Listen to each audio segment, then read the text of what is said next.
মানুষ শুধু আমার ব্যাগটা দেখে, ভাবে আমি একটি সাধারণ ডেলিভারি বয়।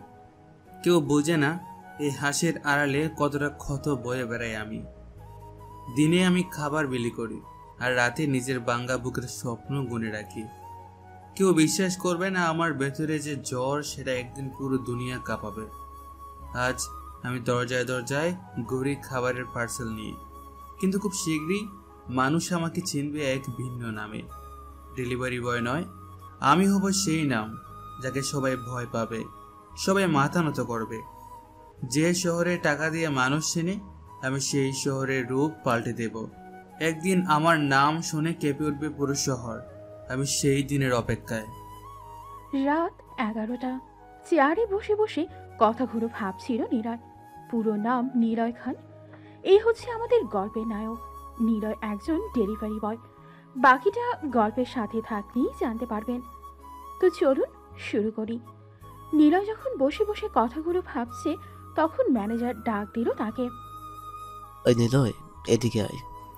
জি স্যার, বলুন। এখানে একটা ডেলিভারি করে দিয়ে আয়। এটা কিন্তু বড় একজন বিজনেসম্যানের বাসায় দিতে হবে, একদম ভুল করবি না কিন্তু। জি স্যার, ঠিক আছে। পার্সেলগুলো হাতে নিয়ে নিলয় চলল সেই গন্তব্যে। এখন অনেক রাত হলেও তার কাছে থেমে নেই। রাত 1টা, 2টো, 3টে যখনই যে না কেন, তাকে সব পার্সেল করে দিয়ে আসতে হয়। নিলয় দীর্ঘ আধা ঘন্টা পরে সেই বাসায় পৌঁছালো। সে বুঝতে পারল এখানে বড়সড় কোনো পার্টি হচ্ছে। সে বাড়িতে গিয়ে কলিং বেল চাপল। কিছুক্ষণ পরে একটা মেয়ে এসে দরজা খুলে দিল। মেয়েটার গায়ে ছিল মডার্ন ড্রেস। দেখলেই বোঝা যাচ্ছে কোনো আভিজাত্য পরিবারের মেয়ে। নিলয়ের অবশ্যই এসবকে মেয়ে বলে মনে হয় না। তার কাছে একদম বেহায়া লাগে এদের। তা না হলে কি এত রাত করে ছেলেদের সাথে ঢলাঢলি করে? এদেরকে তো এক কথায় বেহায়াই বলা চলে। নিলয় পার্সেলটা এগিয়ে দিতেই মেয়েটা হাতে নিল। তারপর রাগী কণ্ঠে বলল, পার্সেল সে কখন অর্ডার করেছি, এত লেট হলো কেন? আসলে ম্যাডাম, বাসাটা তো একটু দূরে, তাই একটু লেট হয়ে গেছে। রাস্তায় প্রচুর জ্যাম ছিল। মিথ্যে কথা বলবি না। এত রাতে রাস্তায় কিসের জ্যাম? তোদের মতো ছোট লোকদের না বাহানা রেডি থাকে, তাই না? আপনি ভুল বুঝছেন ম্যাডাম, রাস্তায় আসলেই প্রচুর জ্যাম ছিল। তা না হলে আমি ঠিক সময় পৌঁছে যেতাম। চুপ বেয়াদব, যত বড় মুখ নয় তত বড় কথা। একে তো সময় মতো পৌঁছাসনি, তার উপরে আবার মুখে মুখে তর্ক করছিস। বেরিয়ে যা এক্ষুনি এখান থেকে। ওদের তর্কাতর্কির মাঝেই সেখানে উপস্থিত হলো এক ভদ্রলোক। সেই ভদ্রলোক মেয়েটার কাঁধে হাত দিয়ে বলল, কি ব্যাপার ডার্লিং, কি হয়েছে? এত রাগ করছো কেন? আর বলো না জান, এই ছোট লোকটা এমনিতেই লেট করেছে, তার উপরে আবার আমার মুখে মুখে তর্ক করছে। একে এক্ষুনি ঘাট ধাক্কা দিয়ে বের করে দাও। আজিম সাহেব তাকালো ছেলেটার দিকে। একটা সাধারণ ডেলিভারি বয়। মুখটা দেখে মনে হচ্ছে খুব ইনোসেন্ট, কিন্তু তার গার্লফ্রেন্ডের সাথে তর্ক করে মোটেও তো ভালো লাগলো না। রাগী কণ্ঠে বলল, এই ছেলে, তুমি এমন তর্ক করছো কেন ওর সাথে? আমি তর্ক করিনি স্যার, উনি নিজেই আমার সাথে ঝগড়া লাগিয়েছেন। কি বললি তুই ছোট লোক? তোর এত বড় সাহস, তুই আমার নামে কথা বলোস? আজ তোর একদিন কি আমার একদিন। আমি কোনো ভুল করিনি ম্যাডাম, অযথাই কথা বাড়াচ্ছেন আপনি। তোকে তো আমি। ডার্লিং, কি করছো? পার্টি নষ্ট করছো কেন? এই ছোট লোকের সাথে কথা বলে তুমি কি আমাদের মুহূর্ত নষ্ট করবে? চলো, এর সাথে কথা বলে সময় নষ্ট করো না। এই ছেলে, এই নাও পার্সেলের টাকা নাও আর বেরিয়ে যাও। নীলয়কে কিছু টাকা হাতে দিয়ে বাসা থেকে বের করে দিল আজিম সাহেব। নিলয়ের চোখে আগুন জ্বলছে, কিন্তু সেটা সে প্রকাশ করল না। শান্ত মতো চলে আসলো বাসায়। এখন রাত 1টা বেজে গেছে। তাকে ফ্রেশ হয়ে কিছু খেতে হবে। হ্যালো ফ্রেশ হয়ে কিছু খেয়ে নিল। তারপর ফোন বের করে কাউকে একটা ফোন লাগালো। নিলয় ফোনের স্ক্রিনে নামটা দেখে ঠোঁট বাঁকা করে হাসল। কণ্ঠটা ছিল শান্ত, কিন্তু চোখে আগুন গরম হয়েছিল। জি, এটা ঠিক করেছো। আজ রাতটাই ঠিক আছে, সব রেডি করো। ফোন কেটে নিলয় একটা গাঢ় নিঃশ্বাস নিল। হাতে চাবি ধরে কুঁচকে উঠল। সে জানে আজ যে পথে দাঁড়াচ্ছে তারপরে আর ফিরে যাওয়ার মতো সমান পথ থাকবে না। তবে মনে কোনো ভয় নেই, শুধু একটি ঠিক প্রতিশোধের ঠান্ডা পরিকল্পনা। নিলয় কিছুক্ষণ পরে ঢোকার অজুহাতে এলিগ্যান্ট এক সিক্রেট ডোর খুলে নেমে গেল নিচের দিকে, যেখানে বেজে ওঠে নীরবতার আসল সুর। আন্ডারগ্রাউন্ডের ফ্লোরে লাউড মেঘলা বাতাসের মতো ধোঁয়া ভাসছে। কোনায় বাঁধা একজন লোক, গিটে বাঁধা, মুখ মুছে রাখা, শরীর কাঁপছে কিন্তু চোখে লজ্জার নিচে ভয়। বেঁধে রাখা লোকটা নিলয়কে দেখে আচমকা চমকে উঠল, তারপর কণ্ঠে কেঁপে উঠল। তো তো তুমি কিভাবে? নিলয় ধীরে ধীরে এগিয়ে গেল, মুখে মৃদু একটা হেসে বলা ভঙ্গি। তার কণ্ঠে ছিল যে মধুরতা, তা শুনলেই বোঝা যাবে না যে সে কোনো প্রলোভন নয়, বরং বরফের মতো এক 100 ট্রিমিশন। হ্যাঁ, আমি টিম। তুই এখন যে ভয় পাস সেটা কখনো ভোলা যাবে না। তোদের মতো অপরাধীদের শাস্তি দেওয়ার জন্য আমি আজ টি হয়েছি। বেঁধে থাকা লোকের চোখে ঘামের দাগ ফুটে উঠল। তিনি হচ্ছেন শহরের এক সিনিয়র অপরাধ উদ্যোক্তা, সেই ব্যক্তি যার হাত ধরে নিলয়ের পরিবার টুকরো টুকরো হয়ে গিয়েছিল। নিলয়ের কানে তখনও সেই দিনের আওয়াজ বাজে, মায়ের আর্তচিৎকার, ছোট ভাইয়ের কান্না, পুলিশকে ঘিরে ঘুরে মিথ্যাচার। সেই ক্ষতগুলোই আজ তাকে এমন কঠোর পথে ঠেলে দিয়েছে। নিলয়, আমি কিছুই করিনি, আমরা কেবল ব্যবসা করে থাকি। তুমি ব্যবসা বলো? হ্যাঁ, আমার মাকে কেন মারলে? তোমাদের বেঁচে থাকার জন্য আমার মা মারা গিয়েছিল। তুমি ভেবেছিলে কেউ শুনবে না, কিন্তু আমি শুনেছি, আমি দেখেছি। আর আজ তোমার কালো দিনের শুরু। নিলয়ের গলা করাগার হয়নি, তার কণ্ঠে ছিল ঠান্ডা হিসেবে ঝড়। সে ধীরে ধীরে এক ফ্ল্যাশ ড্রাইভ খুলল, যেখানে সব প্রমাণ জমে আছে, অডিও রেকর্ডিং, ছবির স্ন্যাপশট, ব্যাগ ট্রান্সফারের কপি। সে ড্রাইভটা বেঁধে রাখা লোকটার সামনে রেখে দিল। এগুলোর প্রতিটি কাগজ তোমাকে টেনে আনবে তলা বিশেষে। তুমি ভাবলে টাকা দিয়ে সব ডাকিয়ে রাখবে? হ্যাঁ, আজ ওইসব কাজগুলো সর্বজনের চোখে যাবে। বেঁধে রাখা লোক চিচি করে শুষ্ক, কেউ দেখবে না, আজ কেউ ওইসব বিশ্বাস করবে কাজগুলো না। সর্বজনের চোখে যাবে। তাই তো এই শহরে কেউ চায় না সত্য শুনতে। তাই আমাকে নিজে দাঁড়াতে হলো। ডেলিভারি বয় হিসাবে আমি রাতের অন্ধকারে ছড়ি পাকনা মেরে ঘুরিয়েছি, কিন্তু সেটা ছিল কেবল চালান। আমি শুনে শুনে করেছি, জানতাম কোথায় দুর্নীতি, কোথায় অপরাধ। তোমরা যে এতদিন গর্ব করে ঘুরেছ, তোমাদের ভেতরের চাপগুলোই এখন সবাই দেখবে। নিলয়ের হাতে একটা রিমোট ছিল, ছোট্ট আরেক পাশে এক লাইট জ্বলজ্বল করছে। এটা ছিল শহরের কিছু নামী গণমাধ্যম ও কয়েকজন সৎ অফিসারের কাছে সংযুক্ত এক সাইবার লিঙ্কের সেটআপ। নিলয় আর একবার তাকালো বেঁধে থাকা লোকটার দিকে। আমি চাইনি ছোটবেলায় এই পথ বেছে নিতে। আমি চাইনি মায়ের হাসি চিনিয়ে নিতে কারো জোর, কিন্তু তুমি আমাকে আর পথে রাখতে দিলে না। এখন থেকে শুরু হলো টপ কুটুবুটি মাফিয়া কিং টি এর প্রথম দিনের গড়ির শব্দ। রিমোটের বোতামটা চাপতেই শহরের কয়েকটি স্ক্রিনে হঠাৎ করে লোকটার বেঁধে রাখা লোকটার অডিও ভিডিও সূচি ছড়িয়ে পড়ল। একই সঙ্গে নিলয়ের ফোন থেকে বারবার মেসেজ চলে গেল কয়েকজন সাংবাদিক আর আইনি অফিসারের কাছে। নিচের গোপন কক্ষে মৃদু হই হুল্লোড় দেখা গেল। বেঁধে থাকা লোক চিৎকার করে বলল, না না, এটা বন্ধ করো, এটা তো অন্যায়, ঢেকে দাও। আর তোমার আরতি শোনার দিন শেষ। আজ থেকে তুমি দেখবে কেন আমার হাসির আড়ালে এত ক্ষত জমেছে।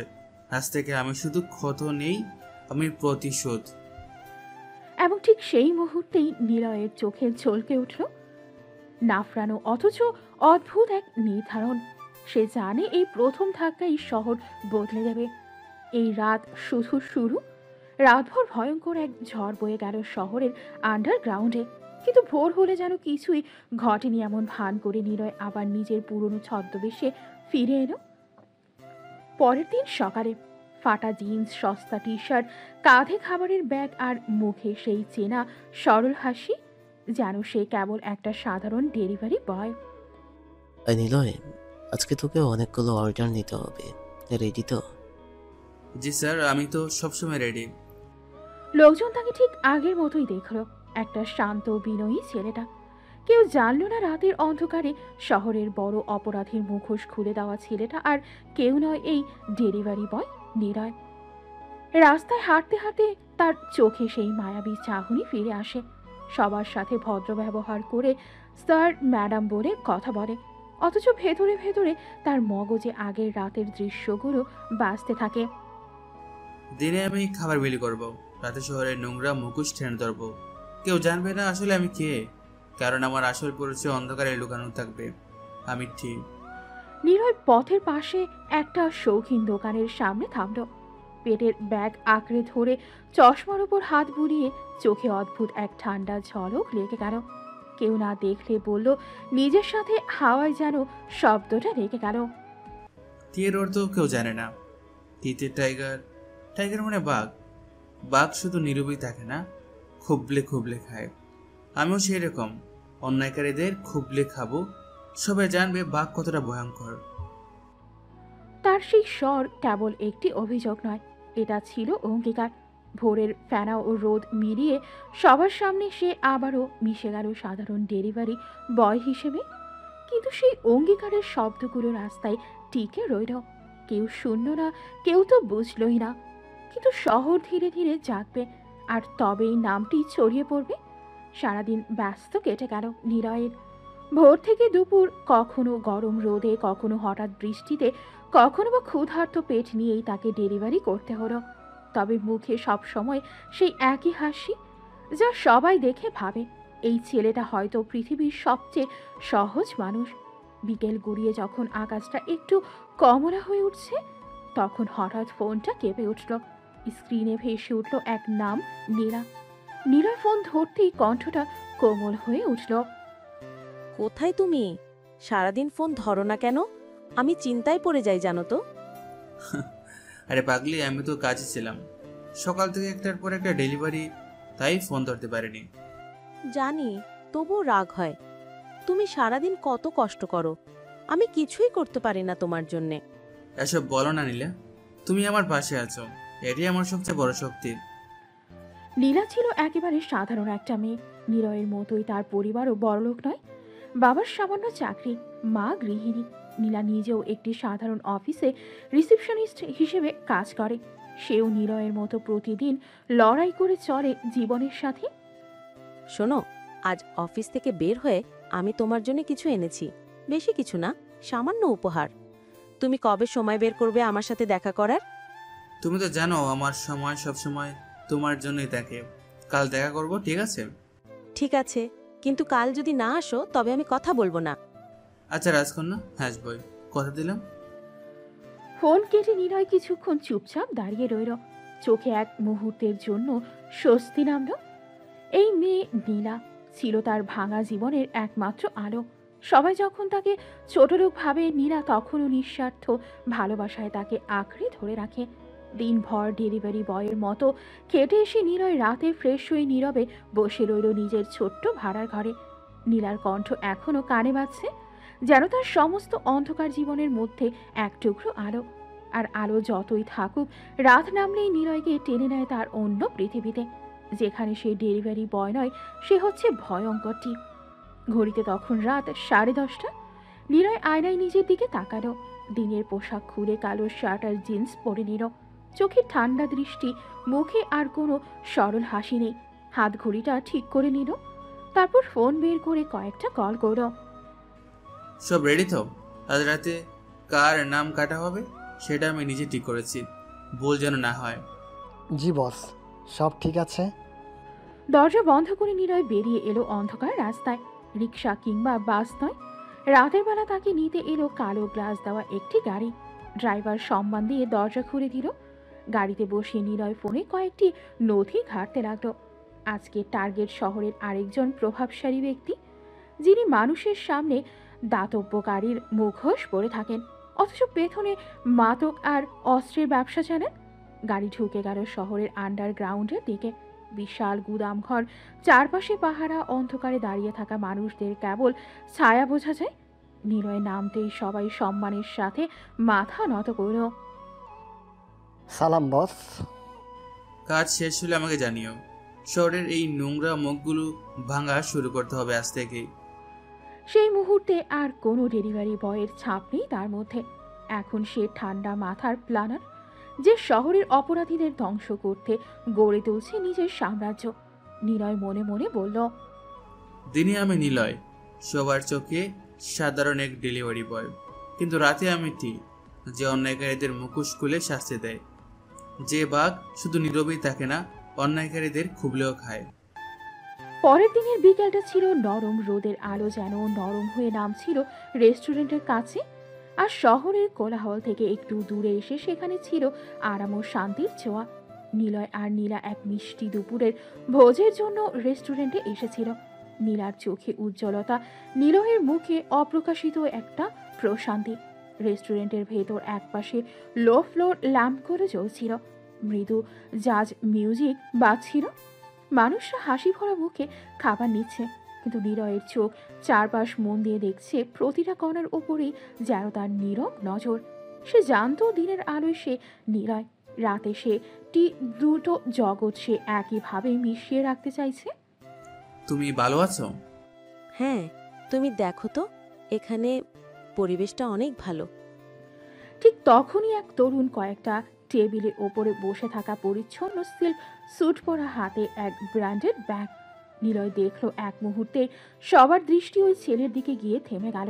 সে শহরের পরিচিত বড় ব্যবসায়ীর ছেলে, সবাই তাকে চেনে, নাম শুনলে শরীরে গরম রাখতে পারে।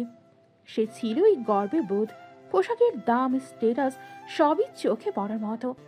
আমরা তাকে বলবো আয়ান। এক ঝটকায় আয়ানের টেবিল থেকে ছড়িয়ে পড়ল। নিলয়ের হাতে থাকা ছোট্ট উপহার তার শরীরে আঘাত করে। আয়ানের গায়ে থাকা ড্রেসের ওপর হালকা রঙের মশলা ছাপিয়ে পড়ল, লালচে দাগ। মুহূর্তেই টেবিলের আড্ডায় উত্তেজনা ছড়ালো। কি হচ্ছে? তুই কি পাগল? তুই কি জানিস এটা আমার কত দামের ড্রেস? না, আমি ঠিকই ছিলাম। আপনি আগে এগিয়ে এসে থাম থাম আগে। তোর মতো থার্ড ক্লাস মেয়ে আমার ড্রেস নষ্ট করে দিয়েছিস। তুই এমন কিভাবে কথা বলিস? আমার ড্রেসের দাম না দিয়ে এখান থেকে কোথাও যেতে পারবি না। আয়ানের কণ্ঠে ছিল ঘৃণা আর অধিকারী ভঙ্গি। সে নীলাকে টানতে চাইল। টেবিলের আশেপাশে হাহাকার।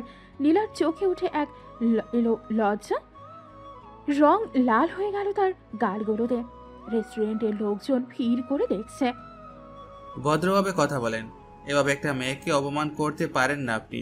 ওর কাছে ক্ষমা চান। তুমি কি বললি? তুই কে? তোর মতো থার্ড ক্লাসরা এখন এখানে এসে কি করছে? এরা আমাদের মতো মানুষের সামনে আসে কিভাবে? তোর জ্ঞান নেই? এই ড্রেসের দাম না দিয়ে তুই এখান থেকে যেতে পারবি না। নিলয়ের রাগ ছিল গভীরে, কিন্তু সে চাইল সব শানিতভাবে করা হোক। সে ফোনটা বের করলো, ঠান্ডা হাতে এক নম্বরে নাম দিল। ফোন খুলে কিছুক্ষণ পরে কণ্ঠটা সরল হয়ে বলল, হ্যাঁ, এখনই আয়ানদের টেবিলে একটা কল দিন, বলুন তৎক্ষণাৎ যোগাযোগ করতে। একদম সেই মুহূর্তেই আয়ানের হাতে ফোনটা বাজতে লাগলো। সে ফোন খুলে দেখলো আসলে একটি নম্বর। আয়ান অবাক হয়ে ফোন ধরে বলল, কে ফোন করলো? তারা ফোনে শুনল কে জানে কানে একটু আতঙ্ক এসেছে। কেন এমন একটা সাধারণ ছেলেকে এসব বলে ফোন আসছে? ফোনের অপর প্রান্ত থেকে একটা নরম অথচ অদ্ভুত আত্মবিশ্বাসী কণ্ঠ। তুমি কার সাথে লিখেছো? তাড়াতাড়ি ওদের সরি বলো আর চলে যাও। আয়ান ক্ষিপ্ত, মুখ লাল হয়ে গেল। কাছে বসা লোকজন তার বাবার নামটা বলতে লাগলো, আমির সাহেব। কিন্তু ওই অজানা কণ্ঠে যেন একটা ভিন্ন নিয়ম। আয়ান ছেলেটি কেঁপে উঠল। সে বুঝল না কেন এমন অজ্ঞাত নামের একজন তাকে বোঝাচ্ছে। মুহূর্তের পরই আয়ানের ফোনে একটি কল আসে। এবার কলটি অন্য নাম্বার থেকে। আয়ানের চেহারা কেঁপে ওঠে। সে নামটা শুনেই বিস্ময়ে কণ্ঠ বিষাক্ত হয়ে ওঠে। ফোনের অপর প্রান্তে ছিল তার বাবা আমিন সাহেব। কণ্ঠে ছিল ক্ষমতাশালী ও তীক্ষ্ণ আভা। তাড়াতাড়ি করে ওদের কাছে গিয়ে ক্ষমা চাও। এই মুহূর্তে না করলে আমাদের ব্যবসা হারাবে।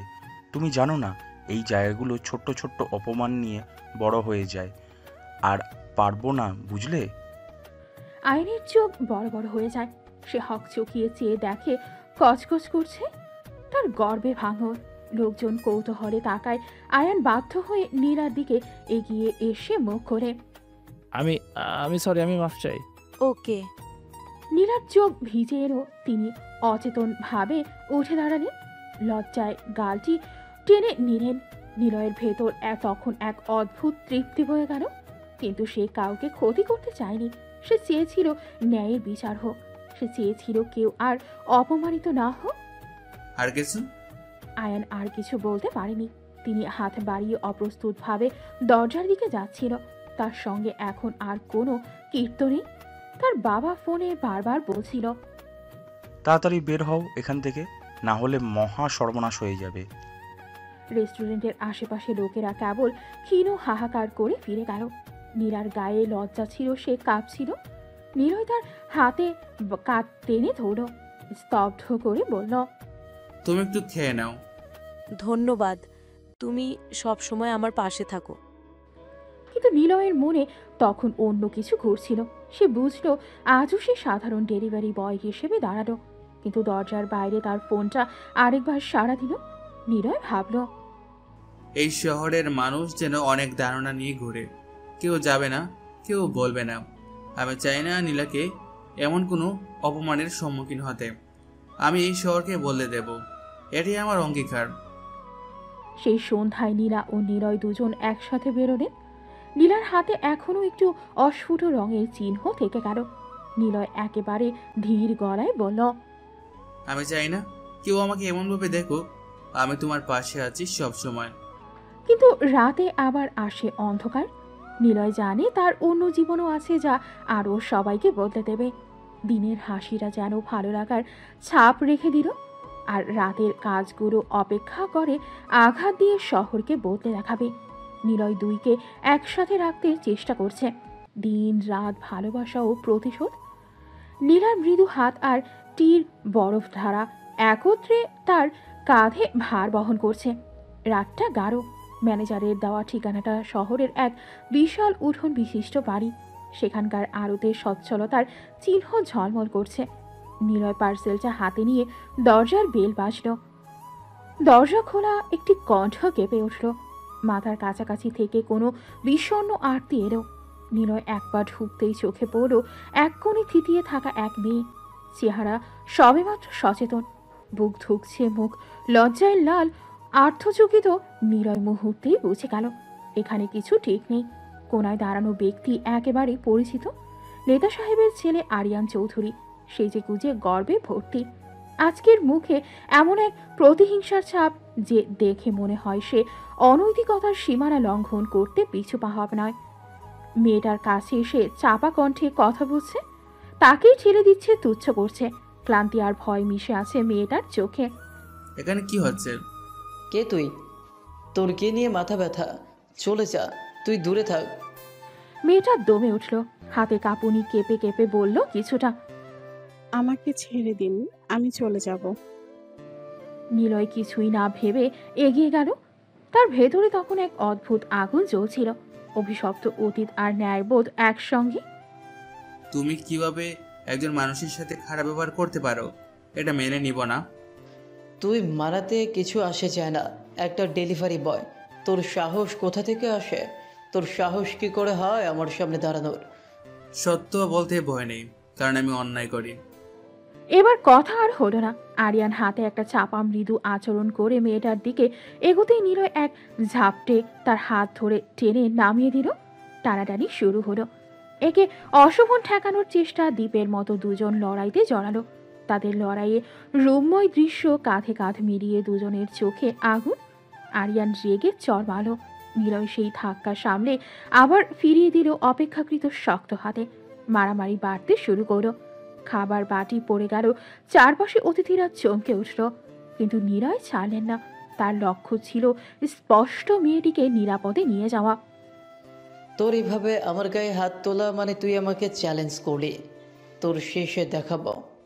আমার কাজ শেষ করে আমি চলে যাব না। তুই যে যাই করিস না কেন, অন্যায় করার পর ক্ষমা করে দেওয়া হবে না। তারা দুজনের লড়াই বাড়ল। কিছুক্ষণে দুর্বল হয়ে পড়ল আরিয়ান। তার গর্বের মুখে ক্ষত চিহ্ন। সে বুঝল এই সাধারণ ছেলেটা কোনো সাধারণ নয়। নিলয়ের এক চেহারা, এক পরিকল্পনাময় আঘাত। আরিয়ান ধাক্কায় পড়ে গেল মেঝেতে। মেয়েটি কেঁপে কেঁপে উঠে দাঁড়ালো। নিলয় তার দিকে এগিয়ে এসে ধীর কণ্ঠে বলল, তুমি এখন নিরাপদ, বাইরে চলো, আমি তোমাকে বাড়ি পৌঁছে দেব। মেয়ে কেঁপে কেঁপে মাথা নাড়ল। নিলয়ের চোখে তখন কেবল করুণা, কখনো রাগ। আরিয়ান চিৎকার করে উঠল, তার কণ্ঠে লজ্জা আর ক্ষুধার্ত আক্রমণের সংকেত। তোর মতো ছেলেকে জবাব আমি। তুই যে মানুষটিকে অপমান করেছিস, তার প্রতিশোধ আমি ব্যক্তিগতভাবে নেব না, আইনের হাতে দেব। তবে যদি তুই আবার এমন অপরাধ করিস তবে নিশ্চিত করব যে তোর আর কোনো ক্ষমতা থাকবে না। নিচে ভিড় বেড়েছে। কিছু সাহসী অতিথি ফোন ধরো, কেউ পুলিশকে কল করলো, কেউ বাড়ির সিকিউরিটিকে ডেকে আনলো। নিলয় জানতো এখানে তথ্য জোরালোভাবে জমা করা জরুরি। আরিয়ানের মতো লোকেরা প্রভাবশালীদের ছত্রছায়ায় ঘোরে, তাই তিনি মেয়েটাকে আগে নিরাপদ জায়গায় নিয়ে গেলেন।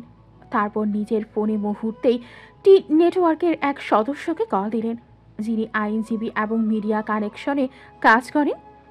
এখানে একটি গুরুতর ঘটনা হলো, এক প্রভাবশালী ছেলের মাধ্যমে একজন মেয়েকে হেনস্থা করা হলো। আমাকে সাহায্য করো, প্রমাণ দরকার।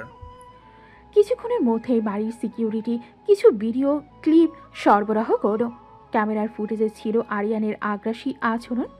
নিলয় সেগুলো একটি স্টোরেজ ড্রাইভে কপি করল এবং নিষ্কাম অনুরোধ করল যাতে বিষয়টি জনসমক্ষে আনা যায়। তিনি জানেন শুধু মারামারি বা শাস্তি ব্যক্তিগতভাবে নয়, প্রমাণভিত্তিক ন্যায়টাই একমাত্র পথ। আরিয়ান রাগে বুঝে গেল তার পরিবারও ব্যবসায়িক নামে ক্ষতি হতে পারে। সে মনকে শীতল করে বাড়ি ছুটে গেল, ঈশ্বরের মতো ভেবে যে ক্ষমতার ঢেউ তাকে বাঁচাবে। কিন্তু নিলয় জানে এমন আগ্রাসন আর মোটেই সহ্য করা হবে না। সে রাতে নিলয়ের মাথায় একটাই চিন্তা, কেবল মেয়েটির সুরক্ষা নয়, শহরের এমন বলিগুলোর মোড়ক ফাটা দরকার। আরিয়ানের জন্য এটি একটি প্রতিকারের সূচনা মাত্র। টি নামটি একেবারেই ছড়িয়ে পড়বে, আর আজকের এই ঘটনা সেই ছোড়া। আমি চাই না কেউ আর কষ্ট পাক। আজ আরিয়ান দেখলো সাধারণ ডেলিভারি বয়রা চুপ থাকে না। কালকের দিনটা শুরু। পরের দিন আরিয়ানের লজ্জা ও গৌরব বুকে ধরে থাকলো না। সকালে সে অফিসে নিজের অ্যাসিস্ট্যান্টকে ডেকে বলল নিলয়ের খোঁজ নিয়ে আসতে। আমার হাতে নিলয় তোর শেষ দিন, খবর দাও। আমি চাই সে কোথায় থাকে, কি করে কাটে, সবটা জানি। জি স্যার, আমি খোঁজ নিয়ে আসি। অ্যাসিস্ট্যান্ট কিছুক্ষণ পরে রিপোর্টটা হাতে নিয়ে এসে দাঁড়ালো। সে স্রষ্টার মতো কাগজটা স্টাইলে ধরো, চোখেই ছিল মেলানো তথ্যগুলো। স্যার, ওর পুরো নাম নিলয় খান। ও একজন ডেলিভারি বয়, একটা ছোট ভাড়ায় ঘরে থাকে। পরিবার নেই বলে বেশি কথা কেউ বলে না। ওর খুবই কাছের একজন আছে, নাম নীলা। ওই মেয়েটিকে নিলয়কে বলে গার্লফ্রেন্ড। মেয়েটির পরিবারের অবস্থা তেমন ভালো না স্যার। ওরা ভর্তুকি ভোগ করে না, সবাই নিজে করে। ভাবলাম তেমনই, অর্থাৎ একাই, পাশে কাউকে নেই। ঠিক আছে। আরিয়ান মুখে ভান করে খানিকটা হেসে নিল, কিন্তু ভেতরে সে আরেক ধরনের খুনসুটি সাজাচ্ছিল, একটি বড় ঠান্ডা ও পরিকল্পিত প্রতিদান। সে ভেবেছিল যদি নীলা তার কাছাকাছি চলে আসে নিলয় বিভ্রান্ত হবে। সে শক্তি না তো আর কিছুই করতে পারবে না। শোনেন নিলয়, তোর গার্লফ্রেন্ডকে আমি তোর কাছ থেকে ছিনিয়ে নিব। তুই কি বুঝছিস? তুই কিছু করতে পারবে না, কারণ আমি ধনী, আমি ক্ষমতাবান, আর সে গরিব। স্যার, কিন্তু ওরা দুজনে একে অপরকে ভালোবাসে, এটা সহজ নয়। সহজ না, আমি নিশ্চিত করব সহজ হয়ে যাবে। তুমি এখনই সার্চ করো নীলার কোনটা পছন্দ, নীলার কাজটা কোথায়, নীলার ফোন নম্বর, সব। আমাকে ওর কাছে নিয়ে যাওয়ার জন্য উপযুক্ত সুযোগ তৈরি করো। আমি যেন মেসিভ অফার করতে পারি, একটা জব অফার, একটা বিশেষ আমন্ত্রণ, যা ওর মতো মেয়ে না করতে পারবে না। অ্যাসিস্ট্যান্ট অচঞ্চল হয়ে মাথা নাড়ল। সে জানে এর মানে কি। আরিয়ান প্ল্যান করবে ডিসক্রিট মিষ্টিমুখ, এর ছদ্মবেশে চাকরির সুযোগ বা বিশেষ অনুষ্ঠানের আমন্ত্রণ দিয়ে নীলাকে নিজের কাছে আনবে। আরিয়ানের মনে একটাই কথা, শক্তি প্রদর্শন করে নিজেকে প্রমাণ করা। ওর কাছে একটা অফার দাও, একটা স্থায়ী চাকরি, একটু বেশি বেতন, চোখে উন্নতি স্বপ্ন। ওকে বলবো আমি ব্যক্তিগতভাবে দেখভাল করব। ও যখন আমার দিকে তাকাবে ও বুঝবে নিলয়ের মতো ছেলেকে ছেড়ে আসার বিকল্প ওর কাছে আসে। আরিয়ান পরিকল্পনা করল একটা পারফেক্ট খোঁজা, এক লানজ পার্টি, চ্যারিটি ইভেন্টের সুযোগ দেখানো হবে। নীলাকে আমন্ত্রিত করা হবে স্পেশাল গেস্ট হিসেবে। সেখানে আরিয়ান নিজে প্রাসঙ্গিকভাবে হেসে মুচকি করেই ওর কাছে এগিয়ে যাবে, বোঝাতে পারবে ওর জীবন বদলে যাবে তার পাশে। তুমি সেট আপটা করো, ইনভাইটেশন, একটি ছোট স্পেশাল ট্রেনিং প্রোগ্রাম বা অফিসে জুনিয়র পজিশন, যে কোনো কিছু। ওকে দেখাতে হবে আমি ওকে নিরাপত্তা দিব, সুবিধা দিব। আর নিলয়, ওর কাছে কোনো বিবেচ্য ক্ষমতা নেই। ওকে লোভ দেখাও, বলবে ও কখনোই আমাদের বিরুদ্ধে যাবে না। অ্যাসিস্ট্যান্ট এমনভাবে মাথা নাড়ল এবং বাইরে গিয়ে কাজ শুরু করে দিল। নীলার সোশ্যাল মিডিয়া, কাজের ঠিকানা, বন্ধুদের খোঁজ সব। আরিয়ান নিজে তখন অফিসে ফিরে এসে একটা জটিল হাসি রেখে দিল। সে মনে মনে ভাবল এভাবেই সব শেষ হয়ে যাবে, কিন্তু তিনি ভুলে গেলেন একটা জিনিস, নিলয় কেবল একটি সাধারণ ডেলিভারি বয় নয়, তার ভেতরে সেই বা টি নামের ছায়া আছে, যে ছায়া ন্যায়কে অরক্ষিত রাখতে পারে না। আরিয়ান যতই প্ল্যান সাজাক, নিলয়ের নীরব চোখ ওর বিরুদ্ধে দাঁড়াতে প্রস্তুত। নীলার অফিস, রিসেপশন ডেস্কে বসে কাজ করছে, তার মনটা ব্যস্ত, কাগজপত্র সামলাচ্ছে। কলসার মধ্যে একগাদা ফোন কল। হঠাৎ দরজা খুলে ঢুকে গেল একজন, স্টাইলিশ স্বচ্ছন্দ ভঙ্গিতে, চোখে লাজ নেই, হাসিটা আত্মবিশ্বাসে পূর্ণ। হ্যালো, তুমি নীলা তাই না? জি হ্যাঁ, আমি নীলা। তোমার মতো সুন্দরী মেয়ে এক সাধারণ রিসেপশনিস্টের পদে থাকাটা তো অদ্ভুত। তুমি জানো কি, আমি চাইতাম তোমার জন্য আরও বড় হাই লেভেলের চাকরি খোলা হোক। কিন্তু স্যার, আমাদের মতো সাধারণ পরিবার থেকে কেউ এত বড় পদ পাওয়ার যোগ্য নয়। কি বলছো তুমি? তোমার মতো সুন্দরী মেয়ের জন্য আমার দরজা সবসময় খোলা। আমি চাই তুমি বড় কাজ করো। তুমি দেখতে সুন্দর, এটা কোনো কথা নয়, এটা সত্যি। নীলা একটু স্তম্ভিত, মনে মনে ভাবছে হয়তো সে ঢপ মারছে, হয়তো সত্যি ওর প্রতি আগ্রহী। কিন্তু আরিয়ানের চোখে সেই আত্মবিশ্বাস এমন শক্তি যে নীলা চুপ করে শুনছে। তুমি কি সত্যিই চাকরি চাও? বলো, আমি তোমাকে সেই চাকরি দিতে চাই। তোমাকে আমি দেখেই মুগ্ধ হয়ে গেছি। সত্যি স্যার? আপনি কি আমাকে চাকরি দেবেন? হ্যাঁ, আমি তোমাকে চাকরি দিব। তোমাকে আমি পছন্দ করেছি, তোমার প্রতি মুগ্ধ। তুমি কি সত্যিই চাকরি চাও? হ্যাঁ, আমি চাই, তবে আমার পরিবার খুব গরিব। ভালো একটা চাকরি হলে খুব সুবিধা হয়। ঠিক আছে, আজ থেকে তুমি আমার ব্যক্তিগত অ্যাসিস্ট্যান্ট। নীলা খুশিতে আত্মহারা হয়ে গেল। এত বড় মালিকের বিয়ে হওয়া তার জন্য স্বপ্নের মতো।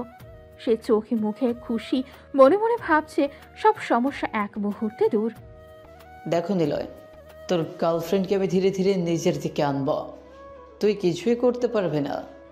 আরিয়ান পরিকল্পনা সাজাচ্ছে, নীরা নিজে খুশি। আনএওয়ার অফ নিলয়ের উপস্থিতি। এভাবেই শহরের শক্তিশালী ব্যক্তি এবং সাধারণ মানুষের ছায়া মুখোমুখি। নিলয় সারাদিন ব্যস্ত, ডেলিভারি পার্সেল হাতের নাগালে শহরের রাস্তাঘাট ঘুরে ঘুরে পৌঁছে দিচ্ছে। হাতে ঘড়ি, চোখে মন, তার প্রতিটি পদক্ষেপ নিখুঁত। হঠাৎ ফোন বাজে, স্ক্রিনে নীলার নাম। হ্যালো নীলা। হ্যালো নিলয়, আমি বড় একটা কোম্পানিতে চাকরি পেয়েছি। ওহ সত্যি? এটা তো খুব খুশির খবর। হ্যাঁ, আজ আমি সত্যি খুব খুশি। নীলার চোখে ঝিলিক, মুখে হাসি। সে খুশিতে নিলয়কে বলতে থাকে, নিলয় এসো, আমরা মিট করি। ঠিক আছে, তবে আমার কয়েকটা ডেলিভারি এখনো বাকি আছে, সেগুলি শেষ করি, তারপর আমি তোমার সঙ্গে মিট করছি। নিলয় দ্রুত তার হাতে থাকা ডেলিভারি শেষ করতে শুরু করলো। পার্সেলগুলি পৌঁছে দিচ্ছে, রাস্তার ঘাটে মনোযোগী। গাড়ি, সড়ক, জনসমাগম সবকিছু তার নিয়ন্ত্রণে। দূরে শহরের আলো ফুটে ওঠে, রাস্তায় হালকা রাতের হাওয়া। অবশেষে সব পার্সেল শেষ। নীলয় শান্তভাবে তার স্কুটার পার্ক করে ফোনে নীলার ঠিকানা চেক করলো। নীলা তখন রেস্তোরাঁর বাইরে অপেক্ষা করছে, একটি ছোট ক্যাফে যেখানে দুইজন আরাম করে বসতে পারে। নীলয় পৌঁছালো, হেলমেট খুলল, চোখে এক মৃদু হাসি, হাত নিয়ে ডেলিভারি শেষ হওয়ার আনন্দ আর নীলার সঙ্গে দেখা করার উত্তেজনা। নিলয়, তুমি আজ সময় মতো চলে এলে। তুমি তো জানোই, প্রথমে আমার কাজ শেষ করতে হয়, ডেলিভারি তো বাকি থাকলে কোনো শান্তি নেই। তারা দুইজন বসে বসে গল্প করতে লাগলো। নীলা আর নতুন চাকরির খুশি আর পরিকল্পনার কথা বলল, কিন্তু আরিয়ানের নাম একবারও বলেনি। নীলয় শুনছে, হেসে খুশি হচ্ছে, মনে মনে ভাবছে নীলার জন্য সবসময় পাশে থাকা তার কাজ। নিলয়, তুমি জানো না আজ আমার দিনটা কতটা সুন্দর হয়ে গেছে। হ্যাঁ আমি বুঝতে পারছি, আর এই খুশিটা তোমার। রাতের হাওয়া হালকা, ক্যাফের আলো মৃদু। দুইজন শান্তভাবে বসে আছে। একটা সহজ খুশিময় মুহূর্ত। নিলয় জানে এই মুহূর্ত তার জন্য অনেক মূল্যবান। আজকের দিনটা কেবল ডেলিভারি নয়, এটা খুশির দিন। নীলা হাসছে, সে নিরাপদ। আর আমার কাজ এখানে শেষ নয়, এখনো টিয়ের কাজ রাতে অপেক্ষা করছে। এই রাতের গল্প শুধু ডেলিভারি বয় আর সাধারণ মেয়ের খুশি নয়, এটা নিলয়কে শক্তি দিচ্ছে, তার লক্ষ্য আরও দৃঢ় করছে। আগামীকাল আবার শহরের অন্ধকারে নিলয় টি হয়ে উঠবে, কিন্তু আজ রাতে শুধুই এই শান্ত মুহূর্ত। কয়েক মাস কেটে গেছে, নীলার চোখে আগের উজ্জ্বলতা নেই। যে নীলার জন্য নিলয় রাত জেগে ডেলিভারি শেষ করত, যে নীলার সাথে দেখা করার জন্য সে রাতে কাজ শেষ করত, রাতের অন্ধকারে শহরের নীরবতা ভেঙে দিত, আজ সেই নীলা আর নেই। নিলয় ভাবল, নীলা, তুমি কি একটু সময় পাবে দেখা করার? ফোনের রিং বাজছে, কিন্তু প্রতিবারই নীলা কিছু না কিছু কারণে ব্যস্ততা দেখাচ্ছে। নিলয় আজও খুব ব্যস্ত, কাজের জায়গায় অনেক চাপ। হয়তো সত্যি ব্যস্ত। কিন্তু নিলয় ফোন বারবার করে, মেলা কয়েকবার বাজার পরে রিসিভ করে। প্রতিবার নীলার ব্যস্ততার অজুহাত। কি হয়েছে নীলা, তুমি আমাকে আর আগের মতো সময় দিচ্ছ না? তুমি তো জানোই আমি এখন বড় কোম্পানিতে চাকরি করি, অনেক কাজ, অনেক দায়িত্ব, সময় খুব কম। একবার দেখা করলে না, একবার আমার সঙ্গে বসে গল্প করলে না? নিলয় মনে মনে ভাবছে, এই নীলা কি আগের নীলা, যে নীলার জন্য সে সারা রাত অপেক্ষা করত, যে নীলাকে দেখলে মন উড়ে যেত? আজ সেই নীলা কি টাকার পেছনে ছুটছে? নীলা, তুমি কি জানো, আগে তুমি আমার কথা মনে রাখতে, শুধু তোমার জন্য অপেক্ষা করতাম, আর এখন এতবার ফোন করার পরেও তুমি দেখা করতে আসছো না। নীলার কণ্ঠে এখন শুধুই ব্যস্ততার অজুহাত, আবেগ নেই। নিলয় ফোন ধরেও কেবল শুনছে, ওর হাসি, ওর কথা, কিন্তু সেই আগের উষ্ণতা নেই। নীলা কতটা বদলে গেছে। আগে নীলা পাগল হয়ে আমার সঙ্গে দেখা করতে আসতো, আর এখন সে শুধু টাকার পেছনে। কি এটা কি সত্যি নীলা? নীলার মন কি এতটা বদলে গেছে? রাতের হাওয়া নীরব। নিলয় ফোন নামালো, চোখে মৃদু আর্দ্রতা, মনে চিন্তা। এই বদল কি সাময়িক, নাকি নীলা সত্যি আর আগের মতো নেই? আগে শুধু আমাকে চিনত, এখন টাকার জন্য ওর হাসি, ওর ভালোবাসা সব বিক্রি হয়ে গেছে। নিলয় বুঝতে পারছে নীলা এখন আর তার আগের নীলা নেই। সে টাকার পেছনে ছুটছে, আর নিলয় একা তার হৃদয় ভাঙছে। কিন্তু সে এখনো অপেক্ষা করে, একদিন হয়তো সেই আগের নীলা ফিরে আসবে। রাত, শহরের আলো ঝলমল করছে। নিলয় হাতে পার্সেল নিয়ে একটি বড় পার্টির দরজা খুলে ঢুকল। সাদা কোটে নিয়মিত ডেলিভারি ইউনিফর্মে, তার মুখে ঠান্ডা ভাব। ভেতরে আগুন। নিলয় ঢুকতেই চোখ থমকে গেল। পার্টির আলো, মানুষ, চমক, সব কিছুতেই, বাট সবচেয়ে চোখে পড়ল নীলা। আর সেই নীলা হাসি দিয়ে আরিয়ানের হাত ধরে দাঁড়িয়ে আছে। নীলার মাথায় আকাশ ভেঙে পড়ার মতো অবস্থা। কি হয়েছে এখানে? নিলয় দ্রুত নীলার দিকে এগিয়ে গেল। কি হচ্ছে এখানে? এসব কি হচ্ছে নীলা? তুমি তো আমার সঙ্গে, আর আরিয়ান? আরে ডেলিভারি বয়, তুই এখানে? তুই আমার গার্লফ্রেন্ডের হাত ধরে দাঁড়িয়েছিস, বল কেন? আরিয়ান হেসে ধীরে ধীরে নীলার দিকে তাকিয়ে ঘুরে গেল। এখানে তো তোর গার্লফ্রেন্ডকে। নীলা আমার গার্লফ্রেন্ড? নিলয়ের মাথায় আকাশ ভেঙে পড়ল, পৃথিবী ঘুরে গেল। কিসব বলছো? নীলা আমার গার্লফ্রেন্ড। নিলয় নীলার দিকে তাকালো। নীলা একা একা, কণ্ঠে ভয় এবং আত্মবিশ্বাসের মিশ্রণ। আমি তো তোমারই গার্লফ্রেন্ড ছিলাম, তবে তোমার মতো ডেলিভারি বয়ের গার্লফ্রেন্ড হয়ে থাকতে আমার আর ভালো লাগছে না। আমি একটা লাক্সারি লাইফ চাই। কি বলছো নীলা? টাকার? তুমি কি বিক্রি হয়ে গেছো? টাকা জীবনের সবকিছু নিলয়, টাকা ছাড়া জীবনে কোনো মূল্য নেই। তোমার মতো সাধারণ ডেলিভারি বয়ের সঙ্গে আমি থাকতে পারবো না। আমি চাই এমন জীবন যেখানে সবাই আমাকে ম্যাম বলে ডাকবে, সম্মান দেবে। নিলয় খালি চোখে শুনছিল, হৃদয় ভেঙে গেল। আগুনের মতো রাগ, আঘাত আর অবিশ্বাস সব মিলে এক মুহূর্তে তার ভেতর জ্বলে উঠল। তুমি কি টাকার জন্য নিজেই বিক্রি হয়ে যাবে নীলা? আরিয়ান যে এই মুহূর্তের অপেক্ষায় ছিল, এখন হাসল। নিলয়কে অপমান করতে কিছুতেই পিছু হটল না।